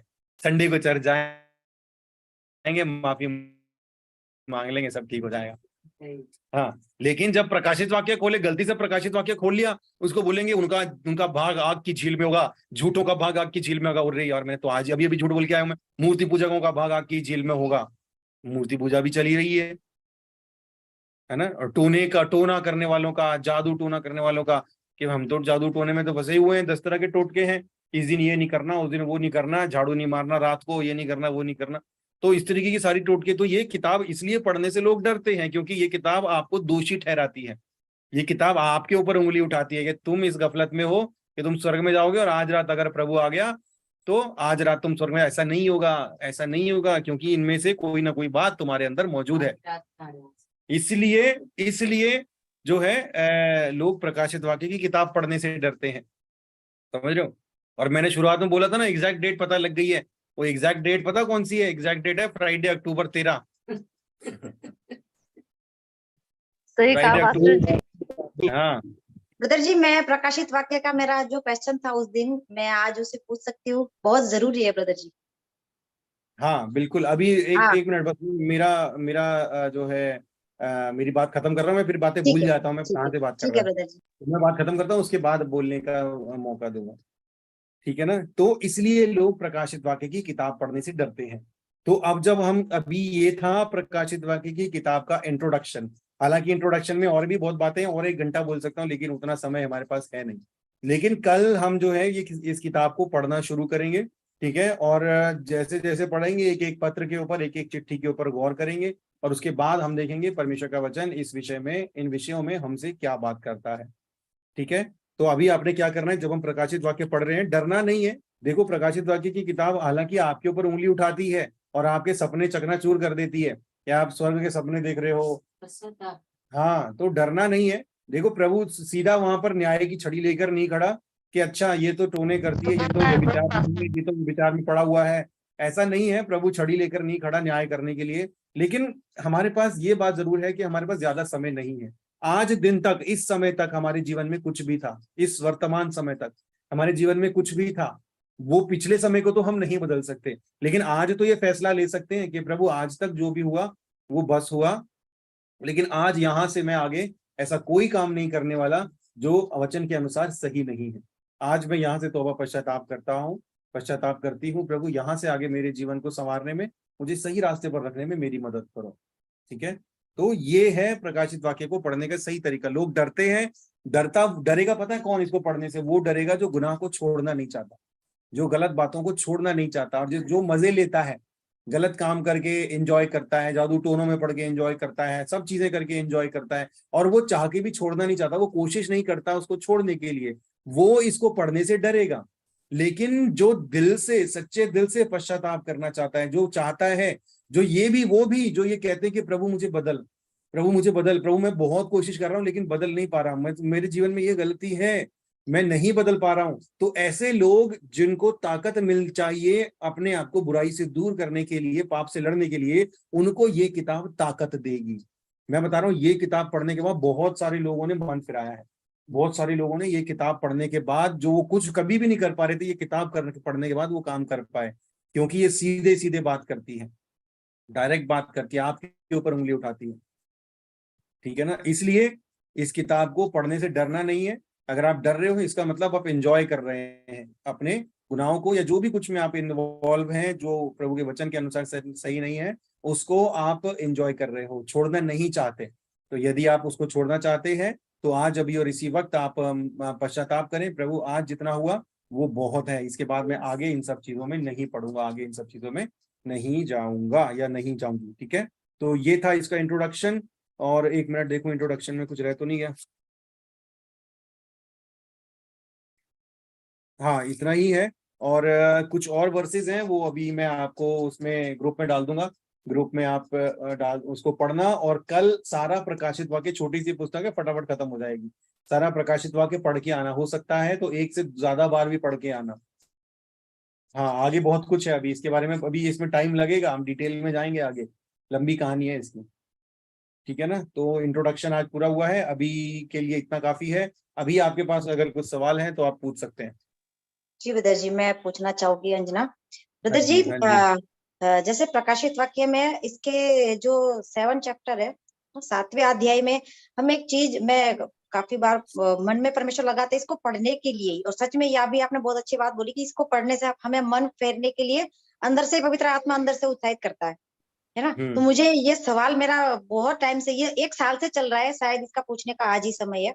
ब्रदर जी, जो 7वें चैप्टर में हम देखते हैं 7वें अध्याय में कि कलेशिया उस समय एक बड़ी भीड़ स्वर्ग में देखी जाती है ना। ये बड़ी भीड़ अगर स्वर्ग में देखी जाती है, और आज जो मैंने उस दिन बोला था ये आज कुछ चल रहा है, इससे मुझे बार बार सवाल आता है जब भी मैं कुछ देखती हूँ। आज हम देख रहे हैं कि न्यूज में इजराइल के ऊपर कुछ हो रहा है, ये जो भी हो रहा है ये, तो ब्रदर जी ये इजराइल के ऊपर ये कुछ सताव, ये सारी चीजें तो हमने इसी के प्रकाशित वाक्य के 16 में ब्रदर जी, 16 का आई थिंक 10 है वो 16 का 10वां, उसमें ये बातें लिखी हुई है ब्रदर जी कि राजा ये सब ये इकट्ठे हो गए, और आज ये जो लड़ाई हो रही है, तो मेरी आज तक ये समझ में नहीं आया कि ये जो सताव वहां पे हो रहा है, ये कलीसिया उठा लेने के पहले होगा या बाद में होगा, अभी ये क्या है ब्रदर जी? सबसे पहले तो मेरा ये कंफ्यूजन दूर कीजिए कि ये जो 7वीं अध्याय में जो ये बड़ी भीड़ दिखाई गई, ये कौन है? ये क्या हम ही लोग हैं? क्या इससे पहले रैप्चर हो जाएगा? ये बात ना ऐसे मैं शॉर्टकट में नहीं समझा सकता। आगे जब हम आगे चलेंगे ना, तो इसमें से बहुत सारी चीजें हम पत्रियों में से लेंगे, बहुत सारी चीजें हम दानियल की पुस्तक से लेंगे, और बहुत सारी चीजें उत्पत्ति से लेंगे। तो वो एक लंबी स्टडी है, अभी शॉर्टकट में बताऊंगा आपको कुछ समझ में नहीं आएगा। अभी स्टार्ट हो चुका है। आप इसका दानियल में भी, इसका जिक्र दानियल में भी है, लेकिन अच्छा ठीक है, मैं शॉर्ट में पूछती हूँ। जो प्रकाशित वाक्य में जैसे स्टेप बाय स्टेप लिखा है, जो ये घटनाएं घटेगी, जैसे कलीसिया का जिक्र, कटोरे का जिक्र, तो ये स्टेप बाय स्टेप ही पूरा होगा? जब हमको जीवन में दिखना चालू होगा, ये ऐसे ही होगा जैसा इसमें लिखा है, पहले ये घटेगा फिर ये घटेगा? देखो, 2 चीजें समझो। पहली बात तो ये कि परमेश्वर कभी भी किसी चीज को सीक्वेंस से बाहर जाकर नहीं करते। परमेश्वर जो भी करेंगे वो हमेशा नियम और सीक्वेंस के अनुसार ही होगा, परफेक्शन में ही होगा। पहले 1 आएगा, फिर 2 आएगा, फिर 3 आएगा, 1 के बाद सीधा 3 कभी नहीं आएगा, ठीक है। हर एक चीज अपने सही सीक्वेंस और परफेक्शन के साथ होगी। दूसरी चीज, ट्रिबुलेशन कब होगा, रैप्चर कब होगा, इन चीजों से आपको और मुझे डरने की जरूरत नहीं है, ठीक है। अभी जितने भी नियम बताए गए हैं, प्रभु ने बोला था जब ये सारी चीजें होंगी तो ये अंत नहीं, पर अंत की शुरुआत होगी। अंत की शुरुआत, अभी जो भी कुछ हो रहा है ना, वो सिर्फ अंत की शुरुआत भी नहीं, वो सिर्फ अंत की आहट है, वो सिर्फ अंत की आहट है। ये तो दुनिया आपस में वैसे भी लड़ रही है, इसका अभी वो समय शुरू हुआ नहीं है। दुनिया तो वैसे भी लड़ेगी, समझ लो, एक देश दूसरा देश अपने आप को देख के वैसे भी लड़ रहे हैं। तो ये अंत की शुरुआत हम इसको समझ सकते हैं, लेकिन हम ये नहीं बता सकते कि अंत की शुरुआत कितनी लंबी चलेगी।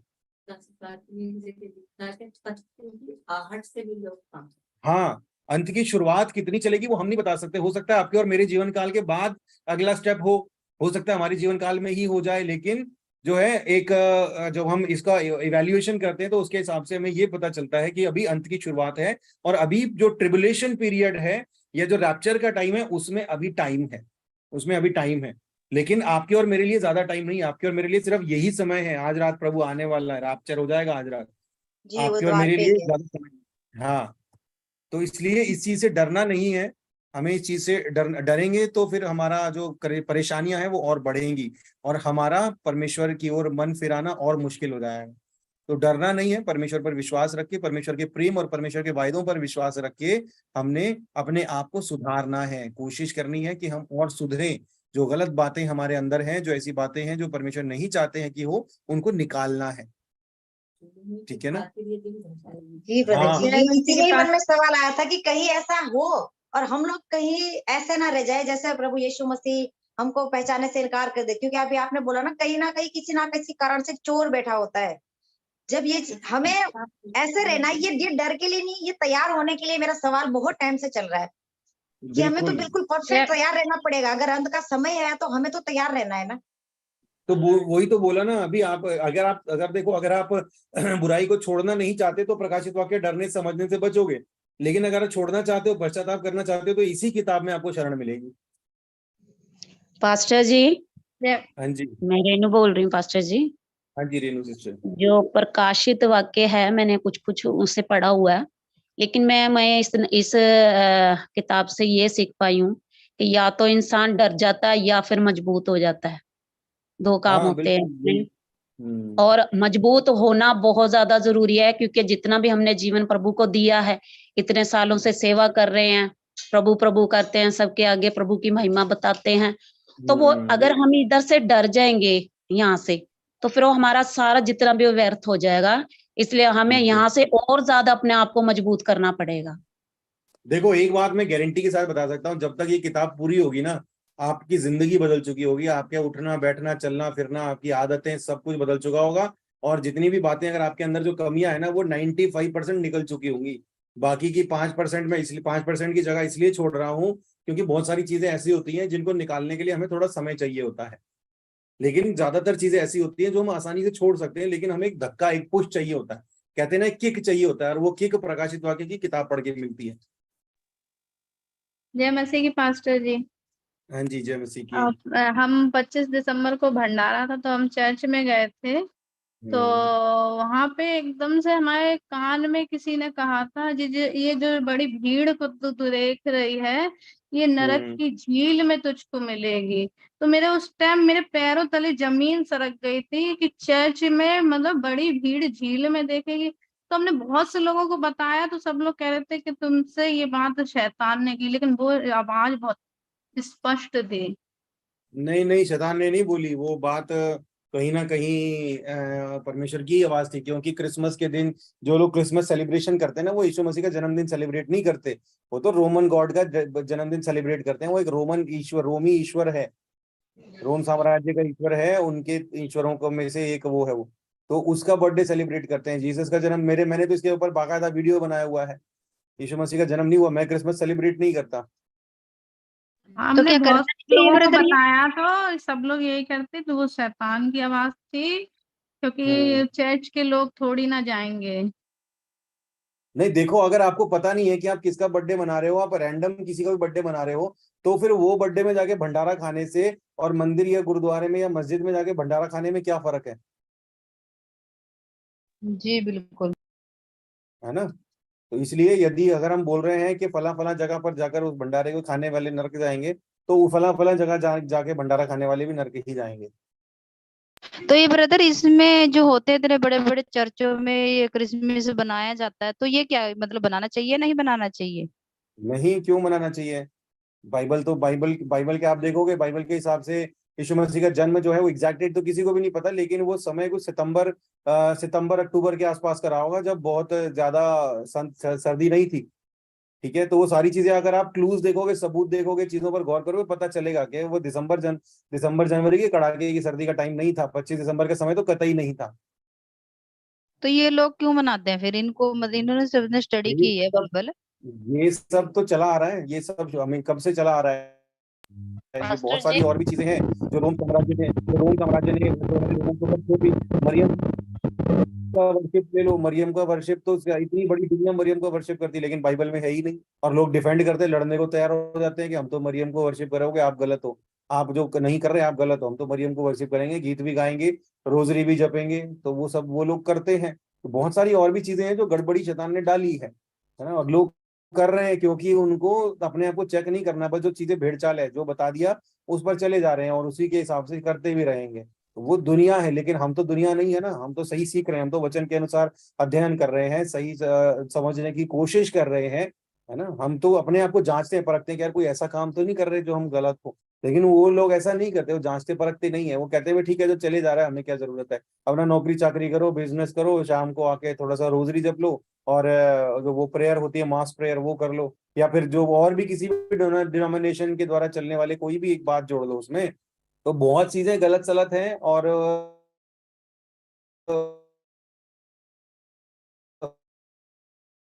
जो है प्रभु का धन्यवाद हो कि हम यहाँ पर है और हम ढूंढने की तो तुम पाओगे। तो ये ब्रदर नरक जाएंगे स्वर्ग जाएंगे ये लोग फिर? इसका जवाब आपको खुद ही पता है। जी ब्रदर, मेरे एक और क्वेश्चन था, मैं करूं? हाँ ब्रदर मेरा क्वेश्चन ये था कि जैसे आपने बीते दिनों में दुष्ट आत्मा के बारे में जिक्र किया था, तो वो हमें जैसे आप कह रहे थे कि इनको बांधना है, तो अब डेली इनको बांधना है, मतलब अपनी पर्सनल प्रेयर में भी बांधना है, इनको डेली बांधना है या कैसे, अरे कब कब वो तो बांधना है अलग, इनको? वो एक अलग टॉपिक है, वो टॉपिक अलग है, उसके नहीं टॉपिक बारे तो में या तो अलग है, पर्सनल में लेकिन बात मेरा करेंगे या क्वेश्चन फिर ये है। जब वो टॉपिक, तो वो टॉपिक से जी अलग जी है ना, रचना के टॉपिक से अलग है। जी जी टॉपिक पे ब्रदर, रहेंगे तो ज्यादा भूल ना जाए ना लोग। ये तो आप मुझे व्हाट्सएप पे भेज दें, मैं व्हाट्सएप पे भेज दूंगा आपको मैं टाइप करके ऑडियो मैसेज में। पर्सनल में पास्टर पूछ जी, रही हूँ। मेरा ओके सवाल था। Thank you. हाँ जी पास्टर जी, मेरे लाइफ में ना बहुत ज्यादा नेगेटिविटी आ रही है, और जब भी पास्टर पूछता है ना कि मुझ पर क्या हो रहा है, क्यों नेगेटिविटी आ रही है, तो हर पास्टर ने बोला है कि मेरे ऊपर है ना कोई बंधन कर रहा है काफी समय से, और पता नहीं चल रहा है कि कौन व्यक्ति है, क्यों कर रहा है मुझ पर। तो वो उस नेगेटिविटी देखो को सिस्टर, अभी हमने एक वचन पढ़ा अविश्वासियों का, हाँ, डरपोकों और अविश्वासियों का भाग कहाँ पर होगा? आग की झील में होगा, डरपोकों और अविश्वासियों का भाग। ना तो मैं डरपोक हूं, ना ही मैं अविश्वासी हूँ। डरपोक क्यों बोल रहा हूं मैं? कि आप जिन जिन भी जादू टोना करने वालों को बोल रहे हो ना, जिन जिन का नाम ले रहे हो, दुनिया के बड़े से बड़े तांत्रिक को मेरे पीछे जादू करने के लिए भेज दो, मेरे पीछे बोलो उसको। मैं चैलेंज, मैंने ऑनलाइन बाकायदा मैंने वीडियो के ऊपर चैलेंज किया है सारे तांत्रिकों को, जितने भी बहुतों ने मुझे धमकियां दी थी, बहुतों ने बोला था ये कर देंगे, मैंने बाकायदा चैलेंज किया था उनको। मैंने कहा 24 घंटे जितना भी टाइम लेना, मेरे ऊपर मारो सारे मंत्र। अभी भी बोल रहा हूँ, सारे तंत्र मंत्र मेरे ऊपर मारो। मेरे ऊपर कोई तंत्र मंत्र काम नहीं करता। बहुत सारे लोगों ने कोशिश करी और सब खत्म हो गए। ये तो रही बात डर की। और दूसरी बात अविश्वास की। ना मैं अविश्वासी हूं, मैं ये जानता हूं, मैं विश्वास करता हूं कि जो मुझे सामर्थ्य देता है, जो मुझे शक्ति देता है, उसकी शक्ति सामर्थ्य इतनी स्ट्रांग है कि दुनिया का कोई भी तंत्र मंत्र मेरे ऊपर काम नहीं कर सकता। तो एक तो डर की बात आ गई, डर खत्म। दूसरा विश्वास की बात आ गई, मुझे विश्वास है कि मेरे प्रभु मेरे साथ है। तो तुम जितना मर्जी तंत्र मंत्र कर लो, मुझे कोई फर्क नहीं पड़ता। ना मुझे, ना मेरे बाल बच्चों को, किसी को भी फर्क नहीं पड़ता। समझ रहे हो? तो ये बात है अविश्वास की और ये बात है डर की। तो आप अपने अंदर से डर निकालोगे, अविश्वास निकालोगे, आपके ऊपर आज अभी और इसी वक्त से सब जादू टोने जितना मर्जी कर ले कोई, जितना मर्जी कर ले कोई, कभी भी आपके ऊपर काम नहीं करेगा। ये ताकत कोई बाहर से नहीं मिलेगी आपको, ये आपके अंदर से आनी चाहिए, आपके अंदर होनी चाहिए। लेकिन हम लोगों को प्रॉब्लम क्या है, हम लोग ये सोचते हैं फला फला ने जादू टोना कर दिया, इसने वो कर दिया, इसलिए मेरा सर दर्द हो रहा है, इसलिए ऐसा हो रहा है। जितना आप इन चीजों को सोचते हो, जितना आप इन चीजों के बारे में विचार करते हो, आप इन चीजों को और बल देते हो और ताकत। मेरी वीडियो अगर आपने देखी है, मैंने उसमें साफ साफ समझाया है, डर इवल स्पिरिट्स का फूड है, खाना है। जब आप डरते हो तो आप उनका पोषण कर रहे होते हो। उनका फूड होता है। बिल्कुल, वो डर पे पलती हैं, आपके डर पे इवल स्पिरिट्स और उनके काम पलते हैं। आपने वो वीडियो देखी नहीं है मुझे लगता है। नहीं पास्टर जी, मैंने देखी नहीं है। जिन्होंने नहीं देखी ना, दोबारा डाल दो उसको उस पे आपने अभी अपने ग्रुप ग्रुप। में, मैं ग्रुप में डाल दूंगा, आप ग्रुप में वो वीडियो जाके देख लेना। भैया मेरा भी नंबर ऐड कर लीजिए ग्रुप में। और भैया जैसे अगर हमारा बंधन है तो बंधन टूटता है तो हमें कैसे मतलब पता चलेगा कि हमारा बंधन टूट रहा है भैया? आपने अभी बोलो मेरा बंधन टूट गए, तो आपके बंधन अभी टूट गए। यस आमीन। विश्वास अनदेखी वस्तुओं का प्रमाण है जी। हाँ, आपको नजर नहीं, आपको दिख नहीं रहा कि वो बंधन टूट गया, लेकिन क्योंकि आपको विश्वास है इसलिए वो आपके विश्वास के अनुसार हो गया। आपने बोला टूट गया तो मतलब टूट गया, बात खत्म। No if no but. जी आमीन। भैया आपने जिस वीडियो के बारे में बताया ना, उस वीडियो को आपने शायद लास्ट में ये भी बोला था, इसको बार बार देखना। और मैंने एक ही दिन के अंदर उसको 10 बार देखा था, 10 बार। उस दिन मुझे बहुत अच्छा लगा, और फिर मुझे उसके ऊपर बहुत इविल स्पिरिट के ऊपर आपने उसके जो अलग अलग तरीके की कैटेगरी बताई थी ना, बहुत हंसी आई। आपने सच में उसमें बहुत क्लियर तरीके से बताया है कि वो एक तरीके का जैसे एक पशु होता है ना, इस टाइप की है। उसे एक बार निकालोगे बार बार आएगी। और आपने एक सिस्टर की गवाही भी उसमें डाल रखी है कि उन्होंने जगह जगह प्रेयर कराई अपने छुटकारे के लिए, लेकिन कहीं उसको छुटकारा नहीं मिला। फिर आपने उनको काउंसलिंग दी और एक बार प्रेयर करी, उसके बाद वो खुद लड़ी, वो खुद लड़ी। हाँ, तो मैंने भी वो उसको सुनते सुनते ऐसा ही चालू कर दिया, उससे मुझे बहुत सामर्थ मिली। बिल्कुल सुमन, चलो आप 9:45 मीटिंग क्लोज करते हैं, लेकिन क्लोजिंग करने से पहले सुमन सिस्टर, मैं चाहता हूँ आप अपनी छोटी सी गवाही सबके साथ शेयर करो, सब आशीष पाएंगे उनसे। जी ब्रदर, सभी को जय मसीह की। जी, मेरी टेस्टमनी ये है कि मेरे साथ भी ऐसी था। मैं उस टाइम 12 से 13 साल की एज की थी। उस टाइम मुझे कुछ नहीं पता था कि इविल स्पिरिट क्या होती है। मान लो बचपन से ही हमारे साथ लगी थी और वो सेना थी। और जैसे-जैसे मैं कम शब्दों में अपनी गवाही शेयर करूँगी और जैसे मैं बड़ी हुई, तो उसके अटैक जो थे मेरे ऊपर होना शुरू हो गए थे। उसमें अटैक ऐसे होते थे मेरे साथ कि मेरी बॉडी पे ना नीले उसके निशान बन जाते थे। जैसे कि नील पड़ रहा है और मुझे गुस्सा आता था, मुझे कुछ भी अच्छा नहीं लगता था, हालाँकि सब कुछ फाइनेंशियली अच्छा था, सब कुछ अच्छा था। उसी के करते-करते 17-18 साल की हुई थी, उसके बाद मेरी शादी होगी। शादी होने के बाद मतलब अटैक भी होते थे, लेकिन मालूम नहीं था कि ये हो क्या रहा है, पता नहीं था। फिर उसके बाद जो था ना वो बढ़ते चला गया ऐसे। तो परमेश्वर का धन्यवाद, उसके बाद हमने बीच में परमेश्वर को भी जाना, हम लोग चर्च भी गए, हम लोगों ने बहुत उसको इलाज भी करवाया हमने कि ऐसे हट जाए, मेरे पेरेंट्स ने भी कि ठीक हो जाए। लेकिन मैं वैसी शारीरिक बीमार नहीं थी, मैं मानसिक तौर पे बीमार थी। मुझे लगता था कि मैं मेरी तबीयत खराब है। लेकिन मेरी तबीयत नहीं खराब थी, मैं टेस्ट करवाती थी, मेरे नॉर्मल टेस्ट आते थे, लेकिन मुझे ये नहीं पता था कि मेरी बॉडी में इतना ज़्यादा पेन क्यों होता था। मैं काम भी नहीं कर पाती थी, मैं एक काम करती थी तो अंदर लेट जाती थी। मुझे थकान इतनी ज़्यादा होती थी कि मानो मेरे बॉडी पे मतलब बहुत क्विंटल का जो वेट होता है ना वो पड़ा, हर वक़्त मुझे ये रहता था। दिमाग मेरा भारी-भारी, सर मेरा भारी-भारी, तो उसके अटैक जो थे ना बहुत ज़्यादा बढ़ने लगे थे। ऐसे ही करते-करते परमेश्वर का धन्यवाद हो, परमेश्वर ने मुझे कहा कि तू फिर से बाइबल पढ़। मेरी टेस्टमनी बहुत बड़ी है और मैं कम शब्दों में दूँगी। मैंने बाइबल पढ़ना फिर से शुरू किया, हालाँकि मैंने मूर्ति पूजा में चले गई थी, बैकस्लाइड हो गई थी मैं, मैंने कहा नहीं मैं नहीं मानूँगी क्योंकि मैं कहीं से ठीक नहीं हो रही थी। मैं गुरुद्वारे भी गई, मैं मंदिर भी गई, मस्जिद भी गई, झाड़-फूँक वाले पे भी गई, सब जगह मैंने हर जगह घूम-घूम के मैंने देख लिया, मैं थक चुकी थी। मैं ये कहती थी जब मैं मंदिर जाती थी कि मुझे ठीक कर दो, मुझे ठीक कर दो और मैं ये बात अपने घर में नहीं बताई थी अपने ससुराल में। मुझे ये लगता था कि मैं बताऊँगी तो कहीं मेरे साथ कुछ ऐसा ना बोल दे, वो ना बोल दे। मैं अंदर ही अंदर इतना ज़्यादा घुटती थी, इतना ज़्यादा घुटती थी, हालाँकि मैंने अपने हस्बैंड तक को भी नहीं बताई थी कि मेरे साथ क्या दिक्कत हो रही है। ऐसे ही एक दिन मेरे हस्बैंड के साथ हमारी थोड़ी कहा-सुनी हो गई, तो उसमें मैंने पता नहीं उस टाइम में मैं भी से ग्रसित थी, तो मैंने उनको बोला कि आप नहीं जानते मैं किस दुविधा से जूझ रही हूँ, आप नहीं जानते मेरे साथ क्या हो रहा है। तो उन्होंने बोला क्या हो रहा है? उन्होंने सोचा भी ऐसे ही बोल रही है, ऐसा तो कुछ नहीं, ठीक है, कोई कमी तो है नहीं, सब अच्छा बढ़िया चल रहा है, बच्चे हो गए, शादी होगी। उन्होंने बोल दिया ऐसे ही बोल दिया, लेकिन मैं जानती थी और मेरे पेरेंट्स जानते थे मैं किस प्रॉब्लम से जूझ रही थी। लेकिन मैं परमेश्वर का बहुत बड़ा धन्यवाद करती हूँ कि परमेश्वर ने मेरी पूरी लाइफ को चेंज कर दिया।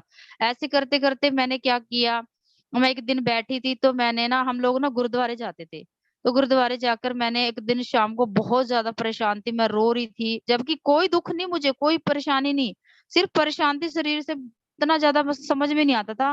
मन करता था कि मर जाऊँ, ज़िंदगी में कुछ नहीं है, सुसाइड कर लूँ। ऐसा और मेरे अंदर से पता क्या होता था? तू मर जा, तू नशा कर ले। और मेरे अंदर हरकतें पता कैसी-सी होती थी? मैं एक लेडीज़ हूँ, एक लड़की हूँ। मेरे अंदर हरकतें जैसे जेंट्स होता है ना, वो वाली हरकतें मेरे अंदर पाई जाती थी। गालियाँ निकालना और वैसे बोलती थी कि मैं नहीं जा रहा, मैं नहीं करूँगा। शादी होने के बाद भी मैंने कहा मेरी ये लैंग्वेज कोई सुन लेगा ना, तो क्या करेगा? मतलब ऐसी हैबिट्स मेरे अंदर बहुत सारी पाई जाती थी। मन करता था नशा करने का, अब मैं नशा क्यों करूँ? मैं लेडीज़ हूँ, मैंने कभी नशा नहीं करा, लेकिन मेरे आदतें सिगरेट पीने का मन करता था। ऐसी-ऐसी करने का हरकतें मन करता था आदमी जैसी गालियाँ निकालना, ये वो मेरे साथ होता था। तो मैं समझ गई थी, मैंने कहा ऐसे-ऐसे और सपने में आके व्यभिचार होना, गंदे-गंदे सपने दिखने, कभी भाई के उसमें दिखना, कभी किसी के उसमें ऐसे-ऐसे और इतना गंदा लगता था मेरे को कि मुझे क्या दिखाई दे रहा है, समझ में नहीं आता। तो परमेश्वर का धन्यवाद हो फिर एक दिन मैं क्या हुआ वाहेगुरु की फ़ोटो निकाल कर मैं उसको अपने टेबल पे रख के बैठी थी। मैंने कहा वाहेगुरु मैं बहुत परेशान हूँ। अगर तू सच्चा तू है ना कोई तो ईश्वर है जो मुझे बचाएगा इस परेशानी से। वाहेगुरु मैं तेरे आगे अरदास करती हूँ, तू मेरे को अपने गुरुद्वारे बुला। मैंने देखा है कि गुरुद्वारे में कुछ-कुछ होता है, ऐसे-ऐसे बोलते हैं लोग, गवाही देते हैं। अगर मैंने कहा वाहेगुरु जो तू सच्चा है ना, तू 1 हफ्ते के अंदर ना मेरे मेरे हस्बैंड के अंदर ये डालेगा कि चल ठीक है सुमन, अब की बार ना हम ना गुरुद्वारे चलते हैं। लेकिन ऐसा हुआ कि मैं बोल के चली गई, मैं रो-रो के चली गई अंदर, परेशान थी। ऐसा हुआ कि कुछ नहीं हुआ। थोड़े दिन बाद मेरा बेटा कहने लगा, उससे पहले परमेश्वर को मानती थी, दोबारा मूर्ति पूजा में चली गई जैसे मैंने बताया। एक दिन मेरा बेटा कहने लगा, मम्मा आप क्यों रोते हो, क्यों परेशान हो? मैंने कहा बेटा मुझे नहीं पता, मैं परेशान हूँ, मुझे अच्छा नहीं लगता, बस मेरा मन करता है कि मर जाऊं मैं। मेरे घर में कांच का टेबल था, उसमें घुसे मारना, अपने हाथ को सुझा लेना, दीवार में सर मारना, हाथों को मारना, इतना सूज जाना, और मुझे कोई फर्क नहीं पड़ता था बाद में। उस टाइम तो दर्द भी कुछ नहीं होता था मुझे, और बाद में फिर मेरे हाथों में इतना दर्द होता था कि मैंने क्यों कर लिया ये, क्यों किया मैंने ऐसे। मैंने कहा क्यों मेरे साथ होता है, मैं ही क्यों करती, क्या सारी दुनिया की परेशानी मेरे ऊपर है, क्या सारी दुनिया के उल्टे सीधे काम ये मेरे ही साथ होने दे क्या, ये क्यों हो रहा है, समझ में नहीं आता था। फिर ऐसे करते करते मेरे बेटा कह रहे, मम्मा आपने ना उसको जीसस को छोड़ दिया ना मम्मा आपने, इसलिए आपके साथ ऐसे हो रहा है। मैंने कहा नहीं बेटा ऐसा कुछ नहीं है। मैंने कहा हम लोग चर्च भी तो जाते थे, कौन सा जीसस ने उसने मेरे को ठीक कर दिया? तो कहता है मम्मी आप ना बाइबल पढ़ो। तो फिर मैंने उसकी बात नहीं सुनी, वो परमेश्वर उसके मन में डलवा रहा था, उसके मेरे बेटे के द्वारा परमेश्वर बुलवा रहा था। और हमारे घर में बहुत ज्यादा परेशानी हुई थी, बहुत ज्यादा दिक्कत हुई थी ऐसे। फिर उसके बाद मैंने, मेरे को ना जब मेरे बेटे ने बोला, उससे पहले ना मेरे को ड्रीम्स में ना मेरे को बाइबल दिखती थी। मेरी बाइबल ना मेरी अलमारी में रखी हुई थी, और मेरे को दिखती थी कि तू उसको उठा, कोई मुझे बताता था कि तू उसको उठा, तू पढ़, इसको उठा और पढ़। बीच में उससे पहले मैं क्या करती थी, बाइबल को ना अपने सर पे रखती थी, बाइबल को सर पे रख के और चादर ओढ़ के लेट जाती थी। मैंने कहा तू मुझे ठीक करेगी। तो ऐसा क्या होता था, उसको मेरे को ना शांति मिलती थी ऐसे करने से। लेकिन मुझे इतना नहीं मालूम था कि इसको सर पे रखने से शांति नहीं मिलती, इसको पढ़ने से खाने से शांति मिलती है ना, और परमेश्वर पे विश्वास करने से शांति मिलती है। उस टाइम मेरे को ये किसी ने सिखाया नहीं था, क्योंकि जिस हम चर्च में जाते थे ना, सिर्फ उसमें वचन शेयर तो करते थे, लेकिन इतना डीपली कोई समझाता नहीं था कि हमारे को भी अधिकार मिले है। ये सब परमेश्वर का धन्यवाद हो। फिर ऐसे करते करते तो एक दिन मेरे को क्या हुआ, मैं बाइबल पढ़ने लगी, प्रार्थना करने लगी, सब कुछ ऐसे धीरे धीरे धीरे धीरे बढ़ गया, परमेश्वर ने अपने ओर खींच लिया मुझे। तो ऐसे करते मैं एक ब्रदर की वीडियो देख रही थी, अचानक ही मैं, हाँ देखो पहले भी मैं फोन देखती थी, पहले भी मैं यूट्यूब चलाती थी, बहुत सारे पास्टर लोग हैं, बहुत सारी मिनिस्ट्रियां से उनकी भी देखती थी, लेकिन अचानक ही पास्टर जी की वीडियो ब्रदर की आ गई। तो मैंने इनकी वीडियो खोल के देखी, तो फिर मैंने ऐसे देखा, मैंने कहा अच्छा अच्छा ये है, मेरे को बड़ी अच्छी लगी, एक दो वीडियो मैंने देखी। अचानक ही वो वाली वीडियो मेरे सामने आ गई कि दुष्ट आत्माओं से आजाद कैसे होना है। हालेलुया, देखो परमेश्वर ने कैसे मेरे जीवन में काम किया, बहुत बड़ी गवाही है। तो मैंने वो देखी, मैंने खोली, तो उसमें ब्रदर बता रहे थे कि तुमने डरना नहीं है, और जो फूड है ना तुम्हारे दुष्ट आत्माओं का, वो डर जो तो है वो फूड है तुम्हारा। ऐसे ऐसे काउंसलिंग कर रहे थे, तो मैंने उसको अच्छे से सुना, अच्छे से देखा मैंने। और हालांकि फिर मैंने ब्रदर के पास कॉल किया, और मुझे ब्रदर को जाने सिर्फ 10 या 15 दिन ही हुए होंगे शायद, है ना ब्रदर जी, मैं सही हूँ? हाँ जी बिल्कुल बिल्कुल। तो मैंने देखा ना, तो फिर मैंने कहा कि ये वीडियो मैंने देखी, उसके बाद जो जैसे जैसे ब्रदर ने बताया ना, मैंने वैसे दुष्ट आत्माओं को डांटना शुरू किया। अब मुझे पता चल गया था कि अधिकार अच्छा हमारे पास भी है। तो उनके वचनों को लेकर मैं रोज ना यही कहती थी, दुष्ट आत्माओं को कोई अधिकार नहीं मेरे ऊपर, मैं तो जब चाहूँ इसको अपने पैरों के तले रोन देती हूँ, यीशु के नाम से मुझे कुछ नहीं होगा। है दुष्ट आत्मा तेरा कोई अधिकार नहीं है मेरे ऊपर, निकल यहाँ से, निकल। और ऐसा हुआ कि परमेश्वर का धन्यवाद हो कि वो सारी सेना की सेना, सारी सेना मेरे और निकल गई। तो मेरे को बॉडी पे निशान जो थे, मेरे को कैसे पता चला, मेरी बॉडी पे निशान खत्म हो गए, वो जो नील के निशान पड़ते थे, और मुझे गंदे सपने आने बंद हो गए, और जो हरकतें मेरे साथ होती थी और सर भारी रहता था, ये सब चीजें हट गई। तो फिर मैंने ब्रदर को पूछा, दोबारा फोन किया, तो मैंने पूछा, मैंने कहा ब्रदर जी ऐसे हो गया, अब मैं कैसे जानूं कि दुष्ट आत्मा मेरे को छोड़ के चले गया? तो ब्रदर कह रहे कि आपको अच्छा लगेगा, पहले से आपकी हालत कैसी थी और वैसी नहीं होगी तो निकल गई। मैंने कहा ठीक है। तो परमेश्वर का धन्यवाद, वो सारी सेना निकल के चलेगी, ठीक है। और फिर उसके बाद मैंने घर का देखा, अब मेरे को क्या हो गया, परमेश्वर ने मेरी आत्मिक आंखें खोल दी, है ना। तो आत्मिक आंखें खुलने के बाद परमेश्वर का धन्यवाद हो कि जब हम मॉर्निंग प्रेयर करते थे, उसके दौरान मुझे बहुत हेल्प मिली, और वीडियो देखने के बाद भी मिली, और मॉर्निंग प्रेयर में बहुत हेल्प मिली, परमेश्वर का धन्यवाद हो। उसके बाद मैंने घर का चेक किया, तो घर में मैंने कहा घर में भी दिक्कत है, फिर घर का डिलीवरेंस हुआ, मेरे परिवार का हुआ, परमेश्वर का धन्यवाद हो। ऐसे करके परमेश्वर ने मेरा डिलीवरेंस किया। मैं अपना नाम नहीं लूंगी, सारा आदर महिमा परमेश्वर को दूंगी। और ब्रदर जी का धन्यवाद हो कि ब्रदर ने वीडियो डाली और उससे हमें बहुत हेल्प मिली, और इसीलिए तब से मैं ब्रदर के कांटेक्ट में हूँ। सभी को जय मसीह की मेरी टेस्टिमनी ये है।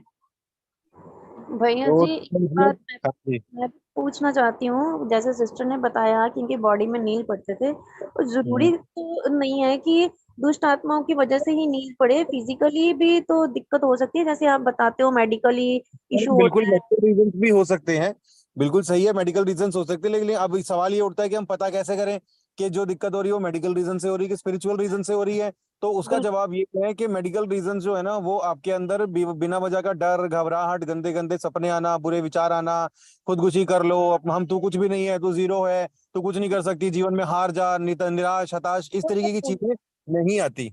नहीं आती, हाँ बिल्कुल, वो बिल्कुल नहीं है। हाँ जी, हाँ जी। कभी अकेले काम नहीं करती, वो अकेले काम नहीं करती, वो अपने साथ 7 किस्म की और लेकर आएंगी, 10 किस्म की और लेकर आएंगी। अगर आपको नील पड़ने वाली बीमारी है ना, तो उसके नील पड़ने वाली दिक्कत हो रही है, तो उसके साथ ही साथ आपको निराशा होगी, हताशा होगी, आप अकेले रहना अच्छा लगेगा आपको, आपकी किसी से बनेगी नहीं, आप लोगों से दूर दूर रहोगे, सब लोग, कोई भी आपको देख के खुश नहीं होगा, ये सारी चीजें साथ साथ चलती है, तो इससे पता चल जाता है कि दुष्ट आत्माओं का प्रभाव है। भैया जी, मेडिकल इशू की वजह से बॉडी में ऐसा फील नहीं होता हमें, मुझे भी नील पड़ते हैं, बट मुझे ऐसा कभी फील नहीं होता जो ये सब चीजें आपने बताई हैं। मतलब देखो, मेडिकल इशू दवाई खाने से उसमें फर्क भी पड़ेगा और वो ठीक भी हो जाएगा, लेकिन अगर स्पिरिचुअल है तो वो दवाई खाने से फर्क नहीं पड़ेगा, वो वैसे का वैसे ही बना रहेगा। तो वैसे भी जब एबल स्पिरिट होती हैं तो हमारी बॉडी हैवी हैवी फील करती है, जैसे सिस्टर ने बताया अभी, तो वो भारीपन सा रहता है कि हम चलना फिरना उठना बैठना भी हम नहीं कर पाते हैं, तो ऐसा लगता है जैसे जैसे ऐसा लगता है कि जैसे हम अपने शरीर को संगलों से बांध के खींच रहे हैं, रस्सियों से बांध के खींच रहे हैं, तो हम चल फिर रहे हैं, उठ बैठ रहे हैं। ये वाली स्पिरिट कैसे ही ग्रसित हो सर, ये के वो है लक्षण। ब्रदर जी, नील मुझे भी बॉडी पे पड़ते हैं, मेरे यहाँ तक कि मेरे बेटा भी छोटा था 2.5 साल का, तब उसको भी पड़ते थे, बेटी को भी पड़ते हैं। लेकिन जब से मैं यहाँ पे सुन रही हूँ, तब से मुझे जो आत्मिक सामर्थ्य मिल रही है वो मेरी बहुत बढ़ गई है। नील मुझे अभी भी पड़ते हैं, लेकिन इससे लड़ने के लिए सामर्थ्य भी मिल जाती है मुझे। मैं कहती हूँ मेरे में शैतान के चिन्ह ना दिखे, मेरे में परमेश्वर आपके चिन्ह दिखने चाहिए। बिल्कुल बिल्कुल, मैं बार बार बताता हूँ कि डिलीवरेंस जो है ना वो एक प्रोसेस है, एक प्रोसेस है। अभी आप प्रोसेस में हो, बहुत सारी जीत आप पा चुके हो, ऑलरेडी आप फतेह कर चुके हो, धीरे धीरे ये जो दिक्कतें बची हैं वो भी चली जाएंगी। आमीन आमीन आमीन। देखो, 2 तरह की डिलीवरेंस होती है, फाइनल बात करके मीटिंग क्लोज करते हैं। 2 तरह की डिलीवरेंस होती है, एक वो जो आपको टेम्परेरी तौर पर मिलती है कि आपको अभी तो आराम आ गया, आगे भी कुछ दिन आराम रहेगा, लेकिन फिर आप बाद में वहीं के वहीं फंसे हो लाइफ टाइम के लिए। लेकिन दूसरी डिलीवरेंस वो होती है जिसको पूरी डिलीवरेंस होने में टाइम जरूर लगता है कि, लेकिन जो छुटकारा होता है वो फिर लाइफ टाइम के लिए होता है, दोबारा कभी ना, आप खुद तो फंसते नहीं हो, आप औरों को भी आजाद करते हो। जी ब्रदर, मेरी भी यही था, जब मेरा हो गया था तो उसकी बहन को, मैं अपनी बहन को भी डिलीवर किया मैंने यीशु के नाम से, और अपने परिवार वालों को भी, जो कि वो भी उसी चीज से बहुत सालों से ग्रसित थे, और अब लेकिन वो आजाद है, मैं भी आजाद हूँ यीशु के नाम में। ये होता है परमानेंट डिलीवरेंस जी। तो इसलिए जो ग्रसित है उसको खुद को पता होता है, और अगर ग्रसित है भी, चलो थोड़ी देर के लिए, चलो वो नहीं, मेडिकल नहीं है, स्पिरिचुअल है, तो स्पिरिचुअल तो आपके लिए फाइट करना और आसान है। मेडिकल में दवाइयां खानी पड़ेंगी, स्पिरिचुअल तो और आसान है, आपके पास चाबी है, आपको इतना समझा दिया, वीडियो भी देखो, ताकत पाओ, निकालो बाहर, वो तो और आसान है उससे फाइट करना। तो भैया जी, आप अपनी वीडियो ये वाली एक बार फिर से ग्रुप में डाल देना। हाँ जी, मैंने अभी डाल दी है, अभी अभी आ चुकी है। ओके ओके, तो ठीक है। अभी हाँ, मेरी बेटी की गवाही थी कि उसको फीवर था बहुत, तो क्या कहते 5 बजे की मीटिंग में उसको क्या कहते वायरल इन्फेक्शन जो था वो उसी वक्त ठीक हो गया था। और एक और गवाही है कि आज मतलब 4-5 दिन से मेरी मेड जो आती है, तो क्या कहते उसके कमर में दर्द था, तो फिर हमने आज वो बोली कि हम दवाई नहीं खाई, हम बहुत थक गए दवाई खा खा के, तो हमने कहा चलो थोड़ा प्रार्थना कर दें, तो प्रार्थना किया, तुरंत उसको हीलिंग हुआ। प्रभु का बहुत बहुत धन्यवाद। धन्यवाद इन सब के द्वारा परमेश्वर आपको आशीष दे। टाइम बहुत हो गया है, आज की मीटिंग क्लोज करते हैं, बाकी चर्चा कल करेंगे। ठीक।